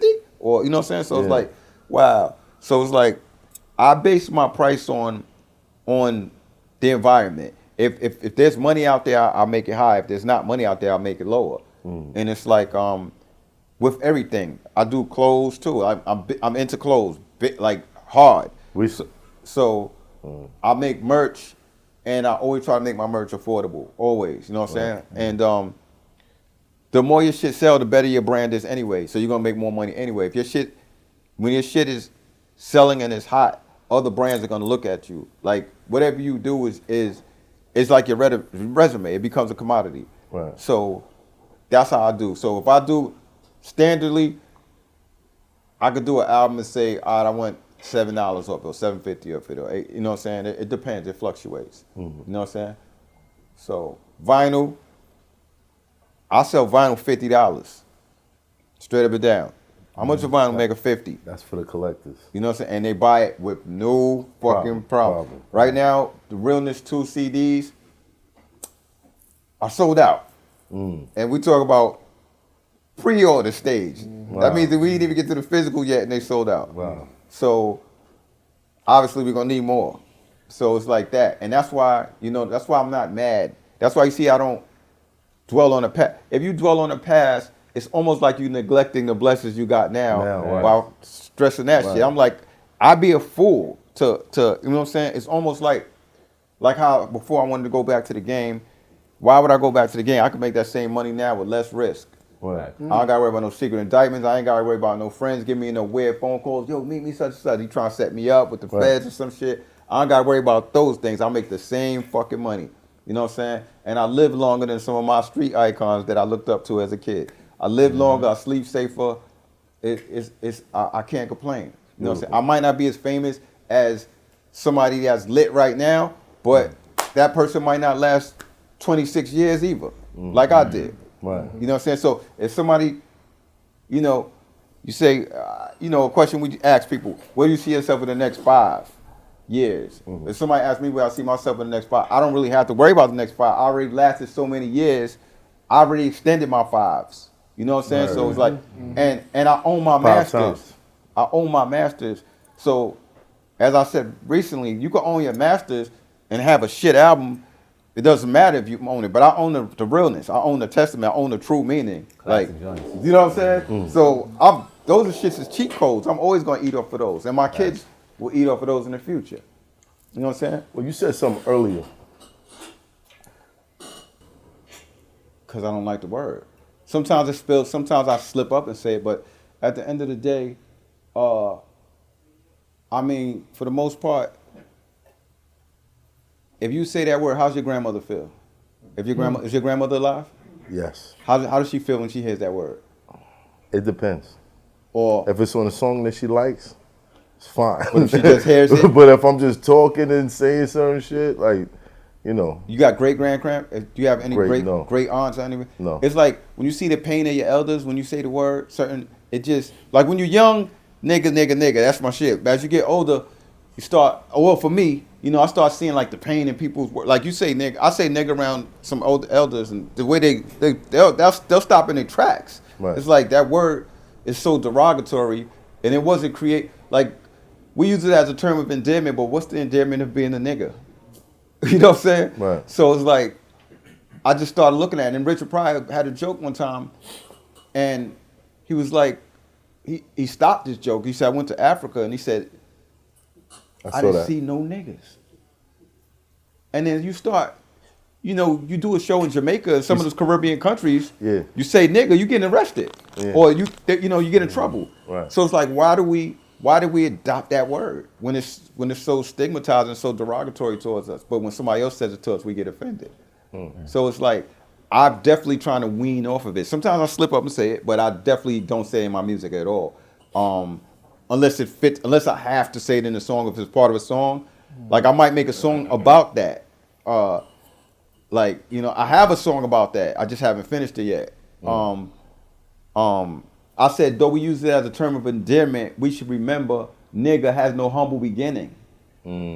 So I would say the whole shit, but somebody will still bite my shit. So, so you know what I'm saying? So I don't say bitch in my music. If you listen to my albums, I don't even gotta tell you this. Listen to my albums. I don't say bitch. On this album, I said bitch once because it's like me and my bitch. I was referring to a Biggie song. Right. But other than that, I don't say it. Why? Because I see how offensive it is to women, how stigmatized it is to them. And you might be in that zone because one thing that I've seen, the thing that impressed me about you the most isn't the platform, it isn't the rhymes, isn't the material thing, none of that. It's how he's holding your daughters. I was proud of you. You know what I'm saying? So I think you're gonna get to that point. Because when you look at your baby and you think about somebody calling her a bitch, or you think about, you know what I'm saying, with that word, and then it makes you not want to use that word because it stings. And it's like, if something stings a woman, why do we do it? Like they're a big part of our life. You look at successful men, most of the successful men have a strong woman in their corner. Even in Islam, right? You go to Mecca, that's one of the biggest things that you could do. You know what I'm saying? There's pillars of faith. And the biggest thing that you could do in Islam is get married. You know what I'm saying? That's 50%. That's like 50%.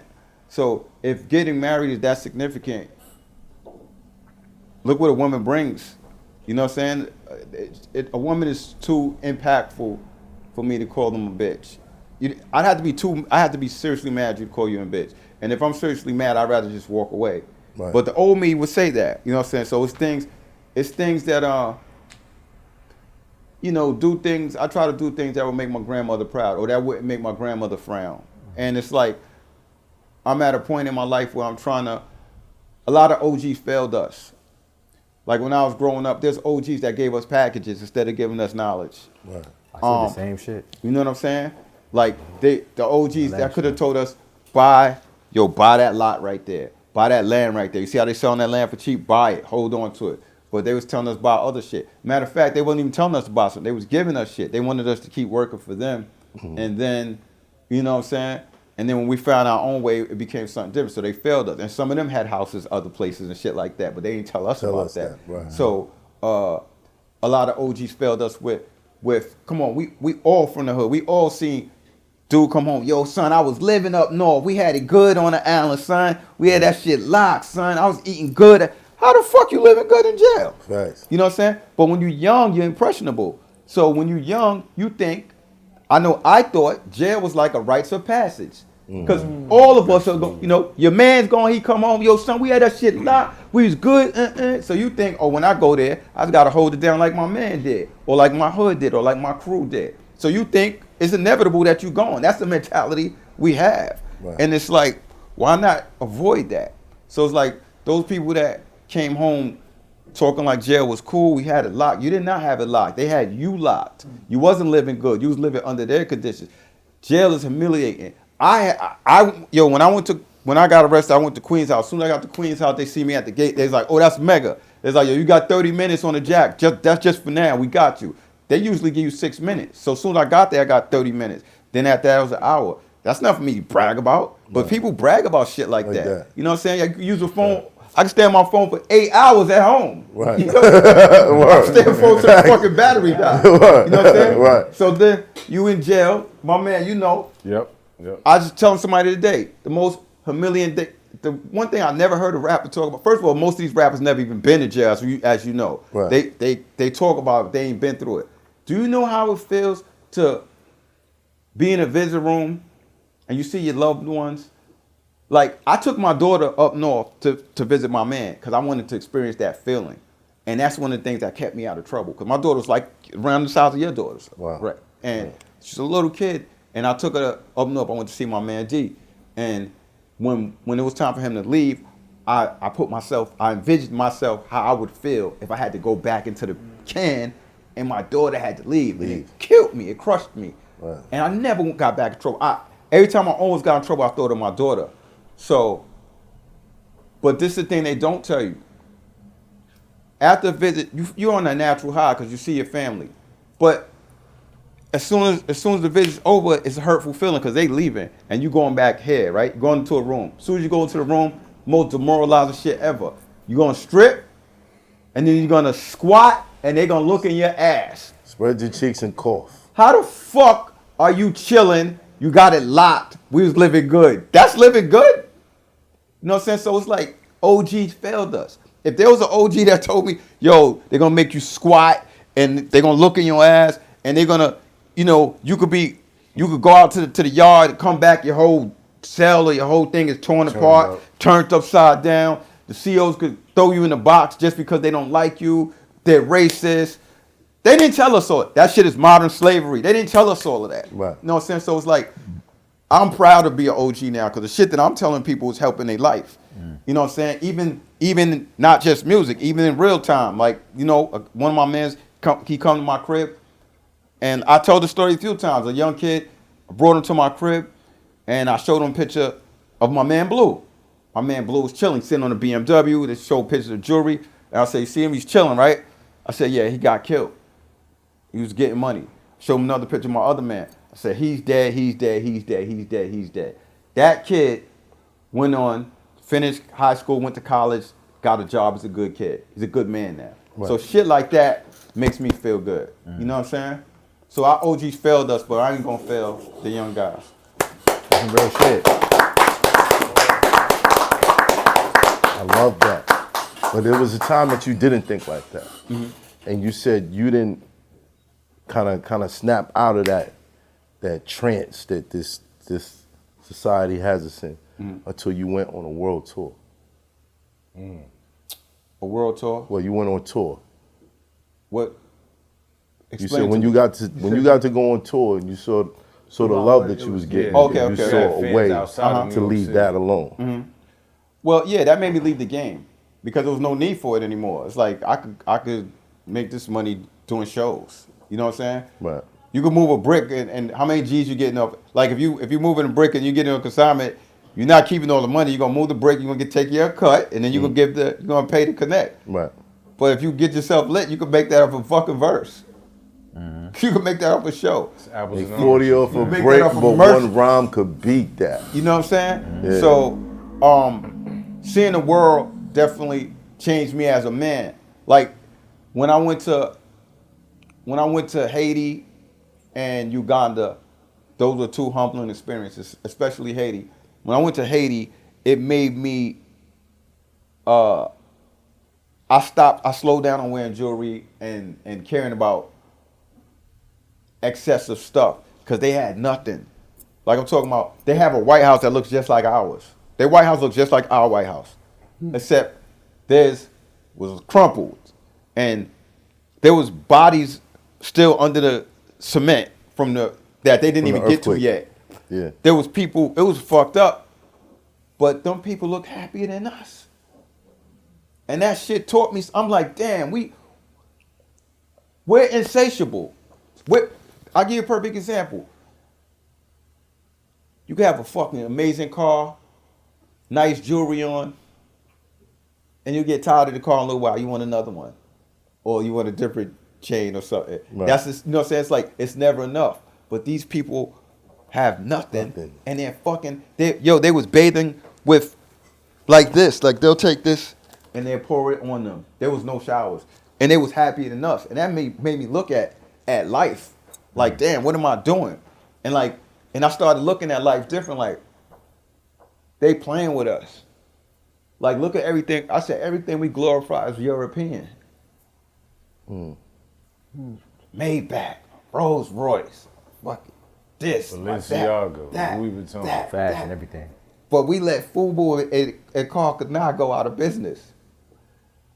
I started looking at myself and my people like, what are we doing? Like, they playing with us. We got so much resources in the world that are exploited, and all we doing is singing, dancing, and jump shots, and other people was really capitalized. I started looking at life totally different when I came back from Haiti. Styles P, I've been my brother, but he came my brother. A lot of artists, they do shit for the wrong reason. Like when we went out there, the Haitian brothers was going photo op.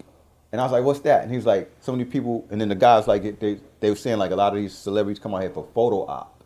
And I was like, wow. And Styles P really loves black people. He really loves his people. Styles P, I seen a tear come out his eye just from seeing people struggle. You can't fake that. Yeah. And that, I always loved Styles, but my love for him went up. I was like, this is my brother. Like, I ride for him. Like, he know, but he don't know. No. Like, Right. I ride for him. Like, Right. or fuck it. Like, you know what I'm saying? Like, Yeah. he's really for the people.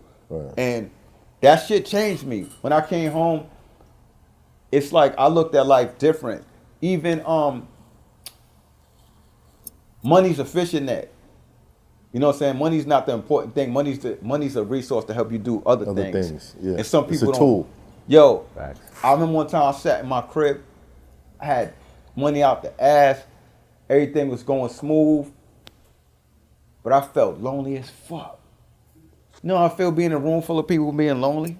Yeah. You know what I'm saying? So it's like I just started looking at life different, man.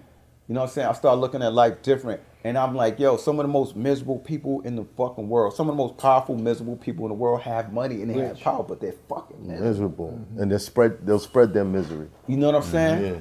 So it's like I looked at life different. And that's why I'm in a good place now. I look at life different. I'm not perfect. I'm not saying I'm not perfect. I have my flaws. There's days when I slack or I slip, but I never fall. Like Malcolm X said, stumbling is not falling. I might stumble, but I'm not gonna fall. So, you know, I'm very proud of my brothers.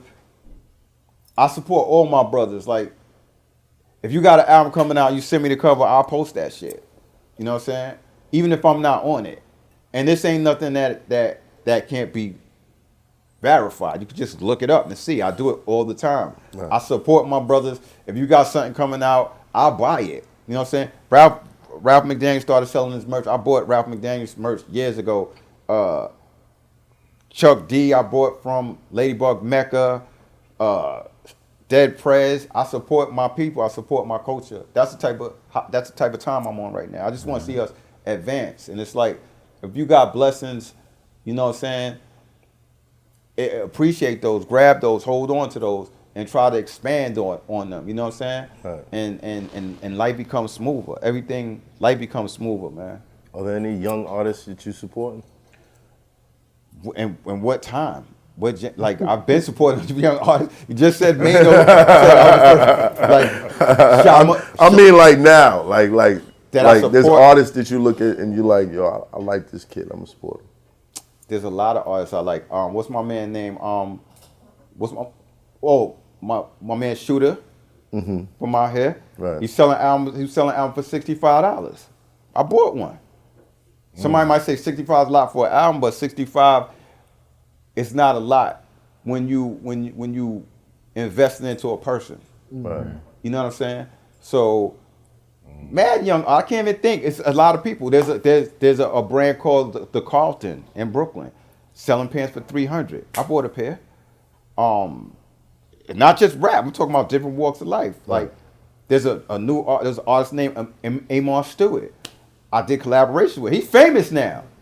He's in art gallery doing exhibit. He's on the news. He's famous now. Wow. You know what I'm saying? So I love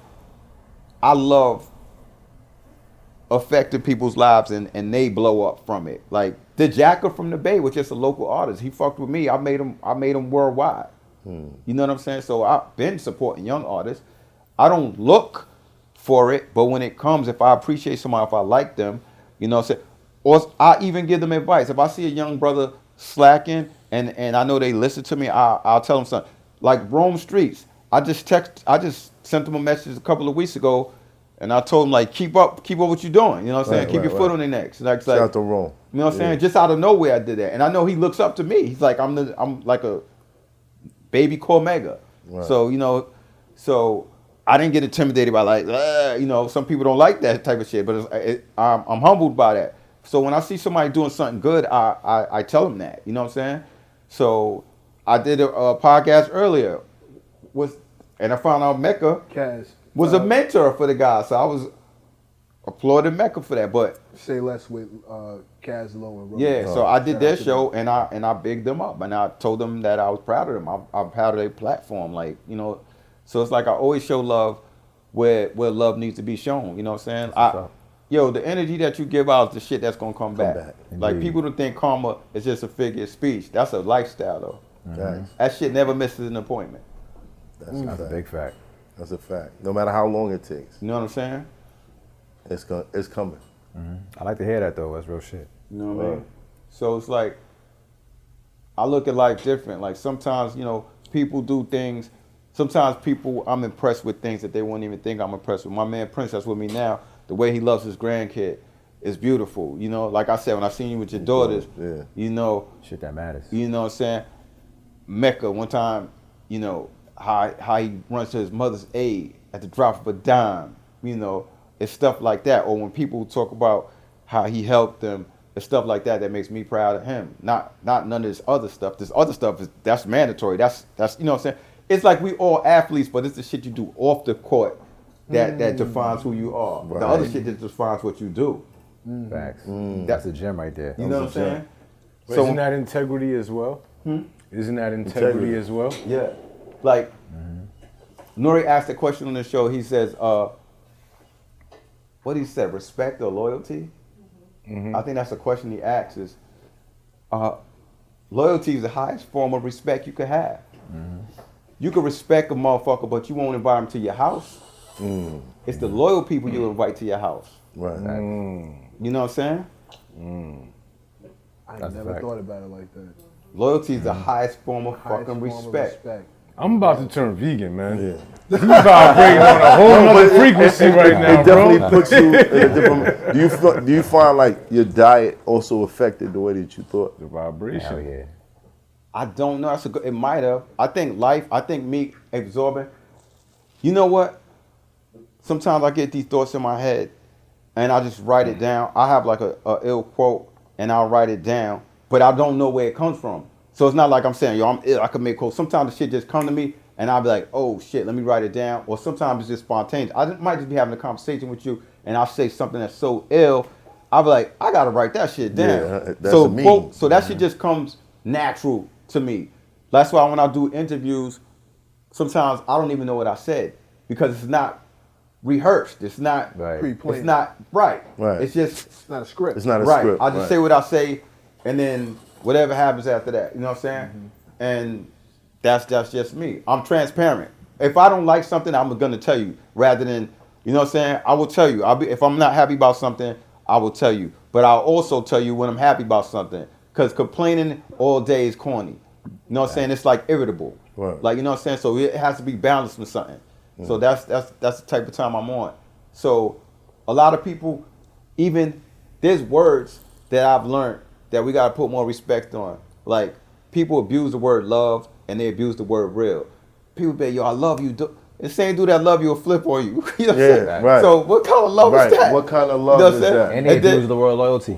You know what I'm saying? They abuse loyalty too. And then here's the craziest thing, and we all seen this. Yo, son, he real. He busts his gun. He real. That doesn't mean he's Yeah, real. right, That just yeah. means he's capable of violence. That doesn't mean he's real. Anybody's capable You know of what I'm violence. saying? Yo, Right. He coulda how been many nervous. dudes that bust their gun told? A lot.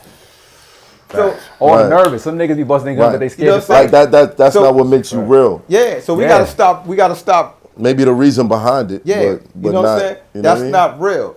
And a lot of times, even busting your gun don't make you real. Because some people that bust their gun do it because they can't fight. Right. Scared. But they're ready for that conversation. It happened in prison. You know what I'm One saying? dude that bust their gun in prison and won't Yeah, keep their man. hands inside. You know what I'm And then saying? shooters getting dragged around the yard. Oh yeah. So it's like real. A lot of They you like, come niggas. home. Yeah. Yo, Facts. let me tell you something. Get my gun. Anybody can Washing drawers now, nigga. You know what I'm saying? Yo, I went to jail. Let me tell you something. A lot of dudes that was my mans, I didn't even know what they looked like when I was in jail. I came home, they looked different. That's how long it's been since I've seen them. You know what I'm saying? Everybody didn't write me, everybody didn't come see me. So when I was in jail, people that didn't do shit for me, I ain't hold no grudges with them when I came because I knew I was gonna get money anyway.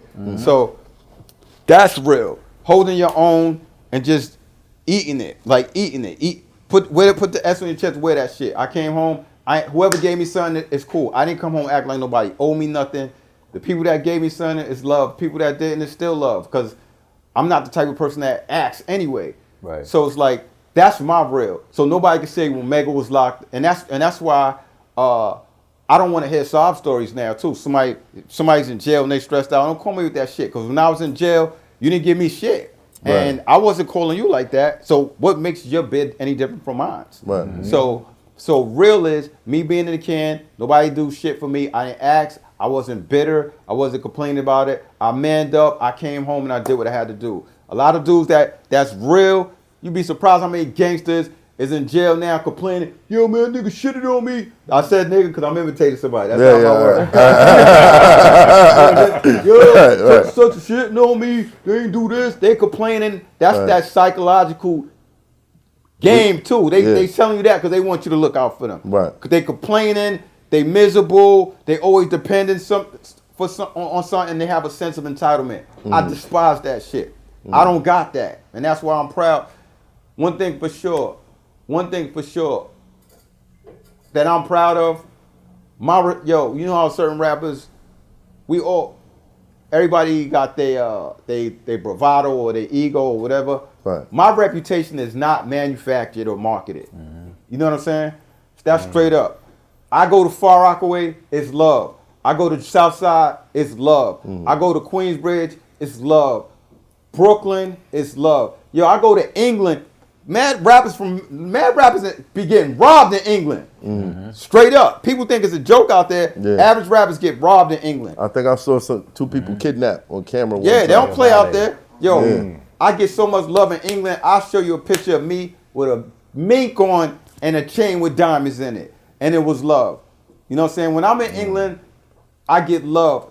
Shout out to my mans, all my mans from Brixton, Hackney, and all of them. Like my man Rash, I was in London, I was cold one day, and I was like, yo, I asked one of my men, they said he's going to the mall, and you know how we got how we out over here, there might be a little Chinese store, one of these little bodega stores, they sell hats in there. Yeah. Yo, go get me a hat real quick, thinking it's $10 or something like that. Yeah. I needed a hat, I'm cold. Yeah.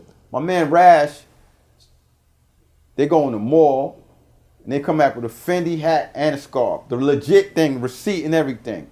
You know what I'm saying? Shout out to Rash. Shout out to my man Mark. Shout out to Tall Man. The first pair of phone pods I ever got was from London. Like them dudes love me. Like I'm talking about, they love me. Like I ride the train. I still ride the train in New York once in a while just for the feeling. When I'm in England, I got an Oyster card. You need an Oyster card to get on the train. I ride the train out there. I be walking. One time I'm walking through Brixton by myself and I see my man Marsh, one of my main guys in Brixton. Like, yo, what are you doing? I was like, I'm going to the store. Right. You know what I'm saying? And they love it because it's like Mega's real. He's amongst us. Like, I'm that guy. Like, I do regular shit. I don't think I'm better than people. If I'm in Queensbridge and people like, let's go to Wong's to eat, I'm eating Wong's, the Chinese store. Right. If I'm, you know what I'm saying? If I'm at my man's crib and I spend the night, I got to sleep on the couch, I'll sleep on. Matter of fact, recently we was on a trip. We went on a trip, Prince, right? We had the suite. There was two beds and a pull-out couch, right? And I'm the rapper. I'm the star. Where did I sleep? On the couch.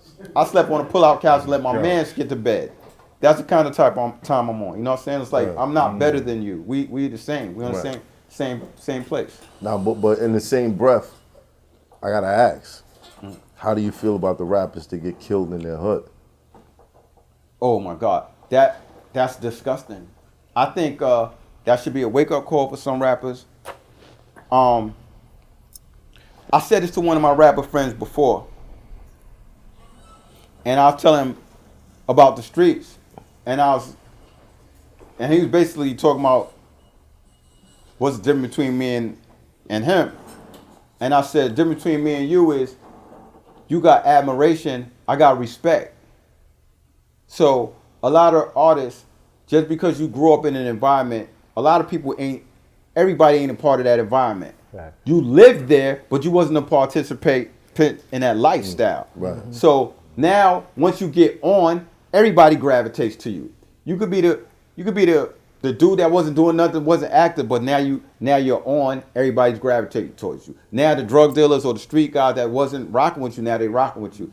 Now sometimes you get a sense of security, or you get a sense of belonging. Right. You know what I'm saying? Now I'm keeping it real. You keeping it real, but you really don't have the respect of those guys. So you can't even have a fallout with them guys, because as soon as you have a fallout with them, it's on. Right. Like you say something wrong to one of them and they flip on you because they don't respect you like that. So I think sometimes, I was talking about this recently, sometimes the hood pushes the artist away. And they'll use, it's like con game they'll play on you. They'll make it like you changed, but you push the artist away. Perfect example. You take a Havoc verse when he first came out. He said, no matter how much loot I get, I'm staying in the project forever. Years later, I ain't going back. I ain't going back. Same artist. You know what I'm saying? So sometimes it ain't the artist, it's the environment. So sometimes when you're in that environment, you got to understand that you changed. I don't care if you bust your gun, if you real or you're a gangster. Once you start rapping, people look at you a little different. Straight up and down. You're a little different. Right. You're a little different. So now you got to realize you got more to lose than these people. And you got to realize who you are. So if you put, like, I don't go to the hood as much as I used to. And I started thinking logically and rationally. I said to myself, all right, if I go to the hood right now and I'm chilling with my mans, a lot of my mans hustle, right? Say I'm in the hood and I'm sitting on a bench with you and then the cops pull up. What's the average people going to do? They throw in their shit straight up and down. Right. So if we sit on the block and you throw your drugs, first thing the cops ask, they give you a chance sometimes. Whose shit is this? All of a sudden, nobody knows English. You're all going. Everybody goes down. I'm not going. I don't feel like going through that. Right. So I said I'm not sitting on the bench because I'm not going through that. And then sometimes dudes have beef. Dudes in the street really don't know how to shoot. They know how to buy guns, but they don't really know how to shoot. That's why so many innocent people get or stray bullets hit people that's not active. Right. You know what I'm saying? So it's like I don't try to put myself in situations. When I go to the hood, I chill with my guys, but I'm not. You know what I'm saying? I know my place and I know my position. I know at the end of the day, I got a house. I know at the end of the day, you know what I'm saying? I'm a little different. So the rappers that get killed in those hood, I feel sorry for some of them. Some of them, I think they be doing too much. It's like, especially in the last few years, I knew if you're from the street and if you got common sense, you would have known that it was going to be crazy during the pandemic. Because everybody was taking losses, whether you was legitimate business or underworld. Right, facts. There was droughts on coke, weed, everything. Clothes, food, toilet tissue. It was so you got to remember this. You know why there's crime? There's not crime because the hood is wild. There's crime because there's no opportunity. Right. If you take 15 dudes from the hood that's wild, and you be like, yo, you get an opportunity to make $100,000 a year, and just starting there, they're quitting what they do. They're gonna look at life different. So when there's no opportunities, people they go to necessity. So when that pandemic hit, I knew crime was going up. I knew it. And that's what happened. Yeah. So and a lot of these rappers got caught up recently. It's still in the pandemic now. We just in the closing stages of it. People hungry out here. You can't be walking and rappers are getting even more lavish. Like the chains y'all got, those is cool chains, those is fly chains, but these you see the stuff some other rappers got. Crazy. They wildin'. Yeah. Like you know what I'm saying? Like what do you got a glacier on your neck. That's not even that's not a chain with diamonds, that's a diamond chain. You know what I'm saying? And dudes is hungry. Right. So it's like, wait a minute. You could rob a plug and get less than you would get for this dude's chain. What do you think they're gonna do? You know what I'm saying? So it's like rappers you gotta understand when you're in a certain position and you got and somebody else don't got, you gotta be careful. You know what I'm saying? People look at you different. Right. I know that's why I said and a minute ago when we was talking, I said it. One day I sat in my house and I felt lonely. Not because I didn't have no friends, but I felt that I was different. You know what I'm saying? Yeah. It's a difference. So once you start making money, you gotta look at. How did you deal with it? I was blessed to have real friends that made me feel human. If you know what I mean. Because you might go through this. Sometimes you don't want to be math. You want to be the other guy. You know what I'm saying? I want to be able to war. I want to be able to chill. I want to be left alone. You know what I'm saying? You want to. Sometimes you don't want when your family sees you. You don't want them to. I don't want you to see the guy from the podcast or the math that raps. I want you to see your nephew, your cousin, your brother. You know what I'm saying? It's fucked up when sometimes my family, some people from my family, they love Cormega, but Corey wants to be loved. Right. You know what I'm saying? So I feel weird. It's like, you know what I'm saying? If I'm not Cormega, do you care? Right. You know what I'm saying? So it's like that's a effed up feeling. Yeah, the duality. Right. Yeah. And then a lot of rappers go through that. So it's like, So you going through these dualities.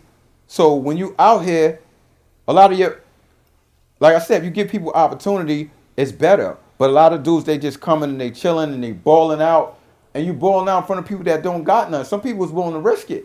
That's a big fact. You know what I'm saying? And these people don't understand that. A lot of these rappers don't understand it because they really not from that element. If you from that element, you would sense it. Yeah. You know what I'm saying? And get the fuck up out You of know what I'm there. saying? And you will move different. Last time I went in my hood, I felt love from certain people. With certain people, you know, you just get that. It changes. Yeah, like you catch them looking at you. Yeah. When you're not looking at them. You know what knock I mean? on wood. Is there wood here? We knock on it. Yeah. And that hurts. Yeah. Because there's people like you know what I'm saying? Like, you know, you chilling, you might be in your car, you chilling, you look outside and out, somebody looking at you crazy, like you farted in their face or something. Right. Like, damn. And it's what like, happened? damn, I thought I was cool with this person. Word. Girls too. Last time I saw you was love. Why you? Yeah, it's weird, man. Some people you go inspired, and some people just want what you actually have. Some people want what you and put. some people feel as like you why some him? people want what you Some have. people feel like why him? Yeah. You know what I mean? But you also look at it like sometimes you don't even be where you're supposed to be at yet. Fact. You didn't even reach a pinnacle yet. You know what it is? The assumption that you did. That doesn't mean anything to them. Sometimes it ain't even about you. Yeah. Sometimes it ain't about you. about to It's say. like you awakening their insecurities. Yeah. They're demons. Their insecurities are louder than your success. So now they're mad at themselves for not doing anything. And the only way for them to express their displeasure, they're not going to express their displeasure with themselves. It's showing your animosity fault. towards you. Right. Yeah. You're So- the reason I'm feeling like this right now. Yo, I'll never forget this. I'll never forget this day. And I don't even remember this how crazy it was. I don't even remember this kid's name by heart. And he's from the hood. He don't even know me like that. He know me, but he don't know me like that. And this is the thing you gotta watch too.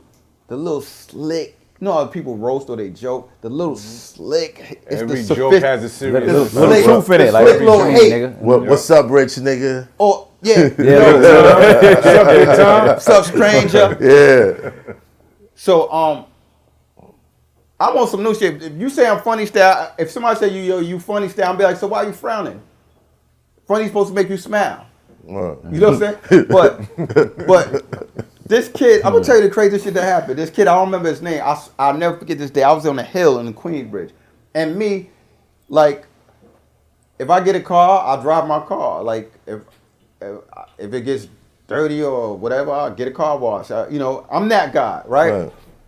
I'll never forget this. I'm on the hill in Queensbridge, and this dude like, yo, you need to go get a car. You need to take your shit to the car wash. Like he trying to violate me, right? Right. And I'm like, in my head, I'm like, why you even care? I'm like, yo, I said, you know what I said to him? I said, you wish you had a dirty Hummer, nigga. Get out. Word. Straight up. I said it just like that. Right. And it's like them little slick jabs. Little You gotta slick watch jab, that. yeah. That be the sophisticated hate. Right. You can't look at it like Sophisticated hate. real talk. You can't look at it like, oh, he's just joking around. Nah, that's hate. Nah, Yeah. yeah. That's hate. Before the Skies. storm. And that shit, you walk in and you might turn around, oh, yo, but you turn around, they looking at you crazy. It's like, Yeah. oh, all right. What's going on? Yeah, so it's like you gotta watch that shit. Yeah, so man. it is what it is, man. Your success Like reminds them of their failure. And it will speak volumes. They see you shining, and that reminds them of what their limits are, what they feel their limits are in their mind. It upsets their Nah, demons. because you kind of like, you all start at zero in the hood. Right.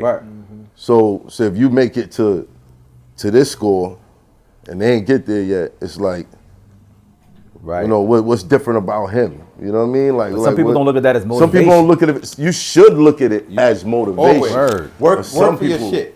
Ron Artest Yeah. from Queensbridge. Ron Artest made it to the NBA. Facts. Yo, he didn't make it by luck. Let me tell you something. Ron Artest wasn't even the best basketball player in Queensbridge. He worked harder than every basketball player in Queensbridge. There's a guy named Troy Battle who's might have been better than Ron. Right. But Ron, it'll be a snowstorm, Ron will be outside. It'll be raining, freezing cold, Ron's outside shooting the ball. It's snow, Ron is outside shooting the ball. He was a fucking workhorse. His father was on him. They trained. He worked his way to the NBA. Nobody could hate on him because y'all wasn't hating on him when he was out there busting his ass in 30 degrees, shooting that jumper in the snow and the rain. You know what I'm saying? Right. So it's like, when I tell dudes in a minute, y'all wasn't hating on me when I was on the shelf. Straight up. Right. Some of y'all was laughing because it wasn't no secret. Mega's on the shelf. Right. His shit ain't never coming out. I heard all the whispers. Y'all wasn't hating then. Right. You know what I'm saying? So why you hating now? Nothing was given to me. I worked hard for this shit. Facts. So it's like, and at the end of the day, take my kindness for weakness. Don't take my kindness for weakness, because if I wasn't rapping, you already know what would happen. Yeah. So be That's a black. line right there. That's a That's a bar bar right right there. there. I wasn't rapping. You already know what happened. So, you know what I'm saying? So just take I'm stealing that. respect respect that I don't abuse power. Right. And it's like, sometimes you damned if you do, damned if you don't. Don't. And I brought Adidas to Queensbridge, right? A few months ago. MECC pulled up. We gave out book bags for school, right? Hundreds. You know what I'm saying? Had the pizza, free pizza, Hundreds. That's crazy. ice cream, all hundreds. that, right? Now here's the crazy thing. Somebody was like, one person said something. I didn't even have to defend myself. Somebody crucified her. She was like, "There's nothing in the bags," right? Put your books in the bag, genius. No. Right. No, like That's you know, sad, some people man. give- That's you know, sad, You know, bro. sometimes people give you the backpack and there'll be book bags, like Right. a little notebook Yeah. and stuff in there. Right. My man said, the bag you got cost $55 fucking dollars. Shut the fuck up. Go buy your. You know what I'm saying? I could have just gave you. Usually I give out backpacks with a notebook in it and stuff in it. Right. But it ain't $55 Adidas bags Right. with lifetime warranty. Right. So my man was like, you got a $55 bag and you complaining about a go buy a book. Like, you know what I'm saying? Like, be thankful for what you got. Shut the fuck up. And that felt good. I didn't have to say nothing.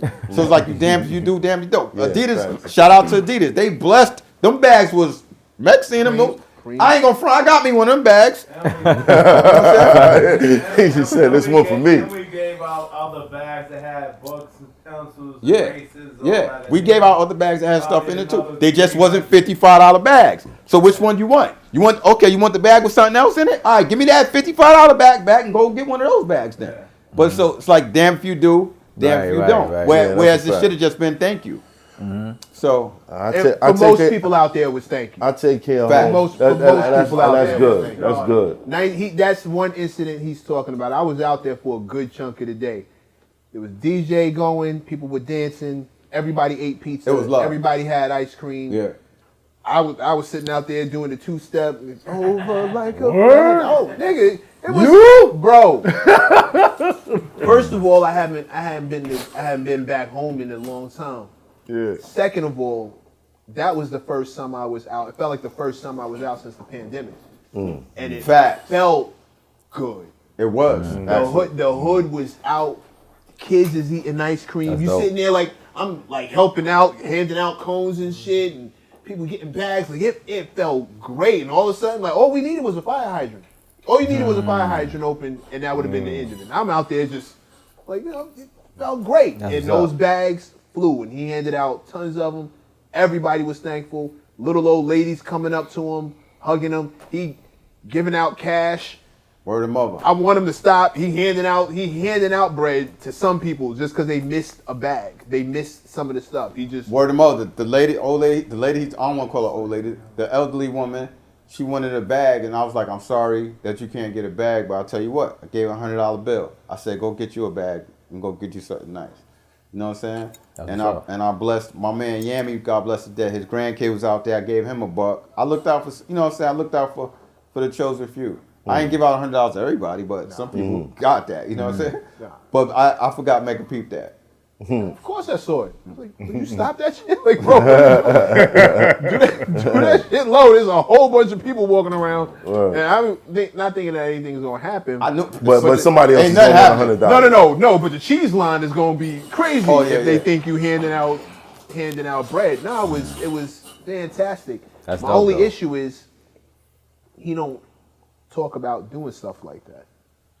And we've had this discussion in here before. I think when I think the heroes need to be celebrated. I think when you do something fucked up, it's everywhere. Well, it's good that you telling it because he a real Because dude. he won't. He not That's going. my You know what I'm point. saying? You do something fucked up, it's everywhere. Facts. World Star, it's all Right. over the net. You do something foul, everybody knows. When you genuine, you're not You broadcasting. do something good, yeah. don't nobody want to say nothing. Yeah, but when you're doing stuff like Nah, that, bro. when you're doing stuff like that, universal law states that like you don't want to broadcast it. That's what I'm saying. But it's good if you broadcast it. got to say something I because say you broadcast it so that other people can see this is something I could be doing. Lead too. by example. You dig what I'm saying? why not? Styles P out I here respect opening that, up yeah. juice bars for the hood. If he's not a gangster, who is?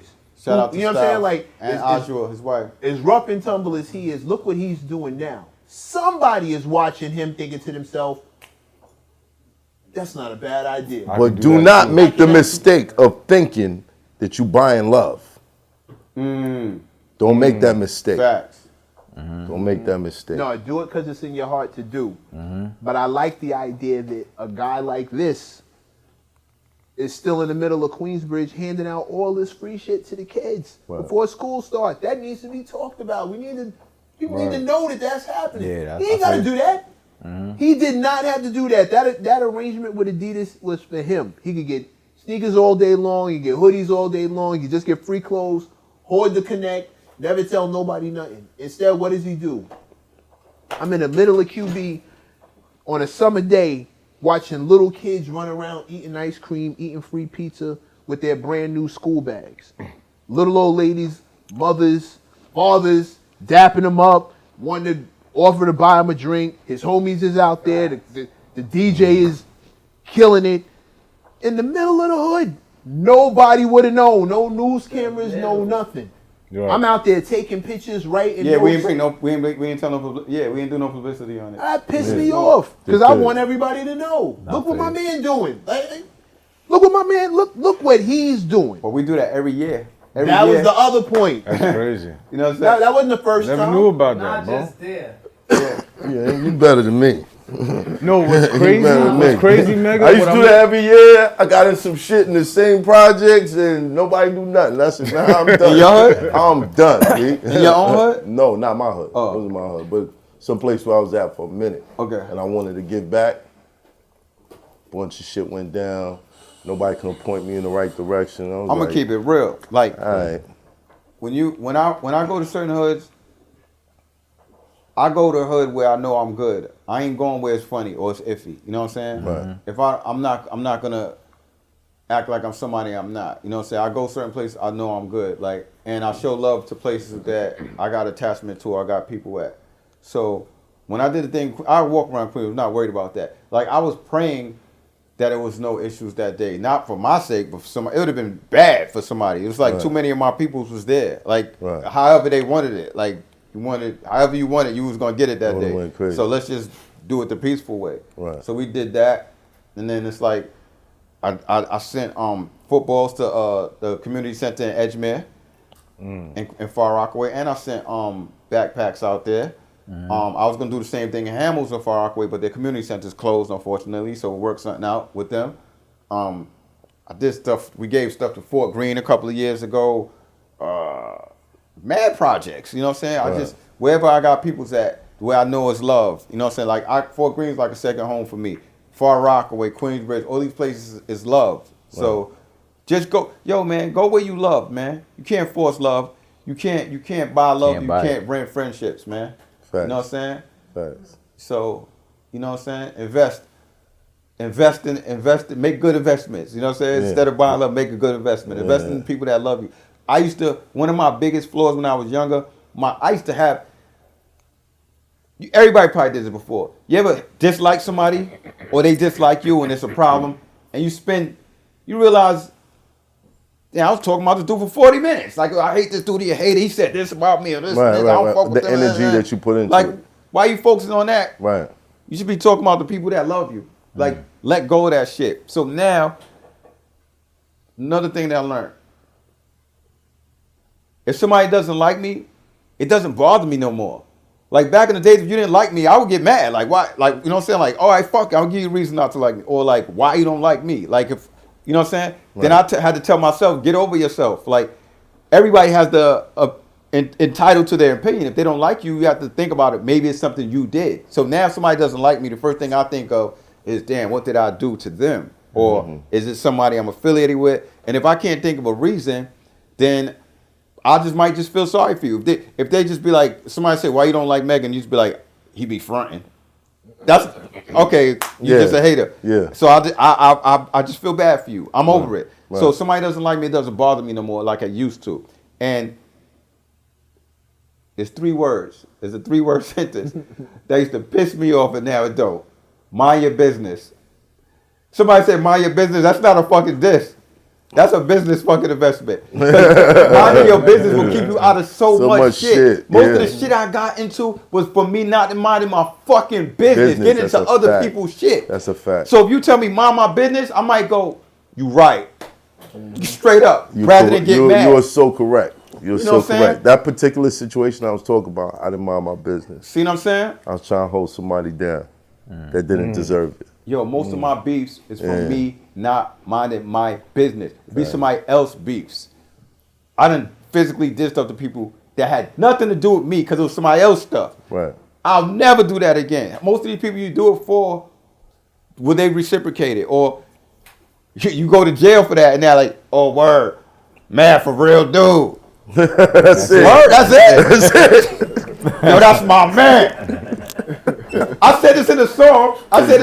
Before, and it wasn't even a rap. Right. I said niggas. This is when I was using the word. Gotta clarify. Niggas love you when you up north chilling in flicks. Hate you when you home and you chilling in whips. You know what I'm saying? That's a fact. That's a fact of realist in That's Asia. a fact. So when you up north, everybody, we from the hood. We all look. We all know these poses. Clicks. Oh,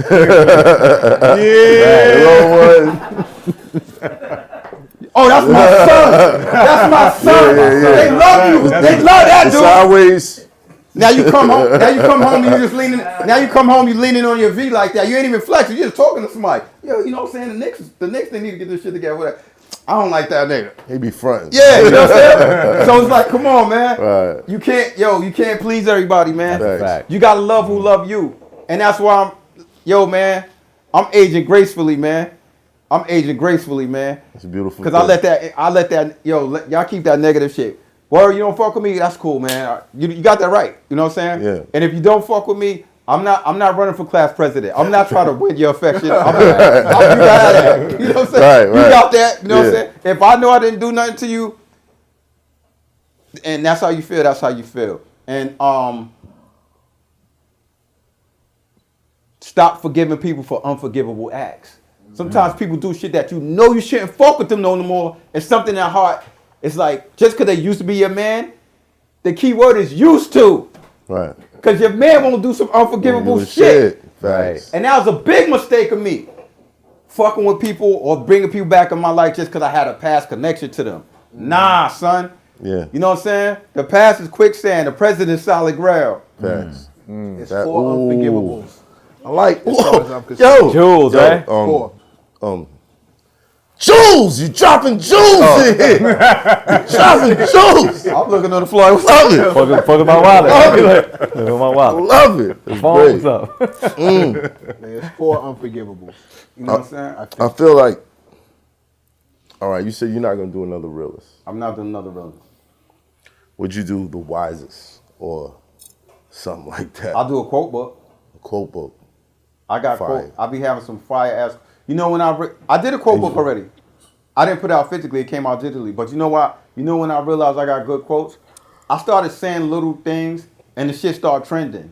And then I'll see somebody else post it like they said the shit. And I'm like, come on, man. That's my shit. It's my shit. Yeah. So when I was on that Drink Chance, my quotes went platinum out this bitch. Like, shit I was saying was like, I'll see it on people's Twitter and Instagram. And I'm like, oh, that's my shit. Or so That's what happened with this one too. You said some jewels in this shit. I don't even be knowing what I'm saying. It's like we freestyling.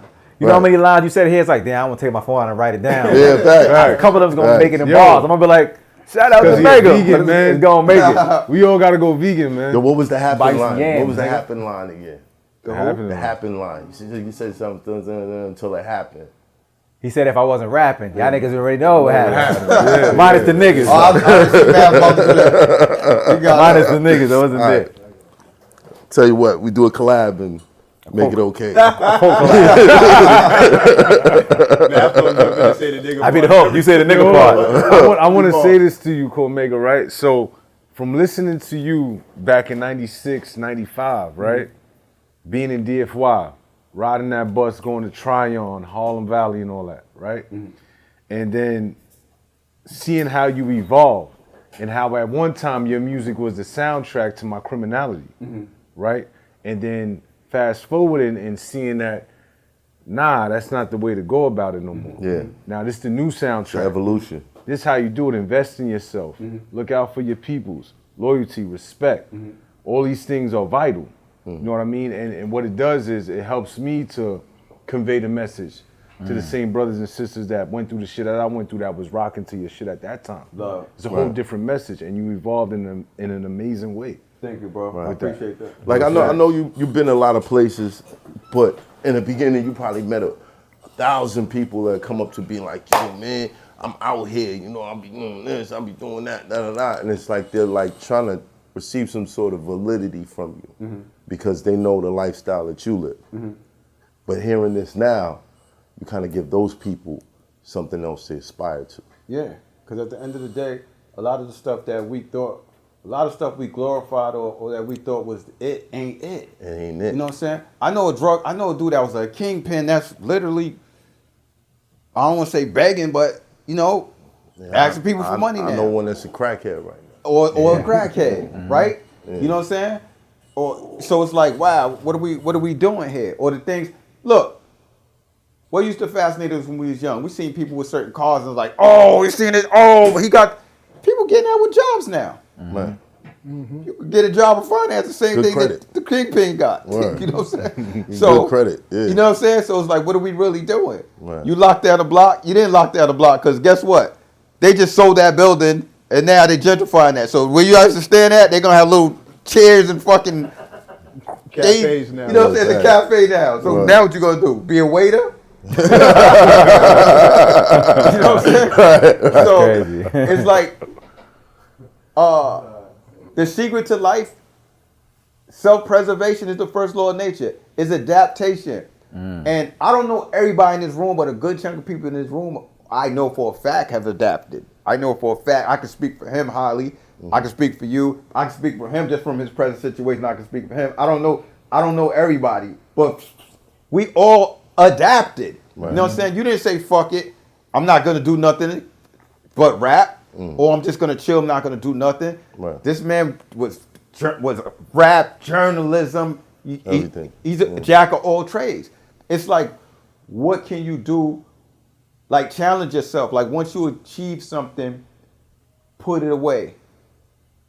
Like, when I used to box, one of my coaches used to say, don't rest on your laurels. I didn't even know what the hell that means. To this day, I really don't know what it means, but I know what it means. Right. It's like, so don't get gassed up off of that accomplishment. That was like the Astros won the World Series, right? But as soon as baseball series starts again, that doesn't mean nothing. Right. Even though they might win again because they are fucking good. Right. But you got to work for that shit. So we adapt. You excelled in the rap in the battle world. Now you're excelling with this. So it's like, What's next? what's next? You know what I'm saying? And the beautiful thing about us is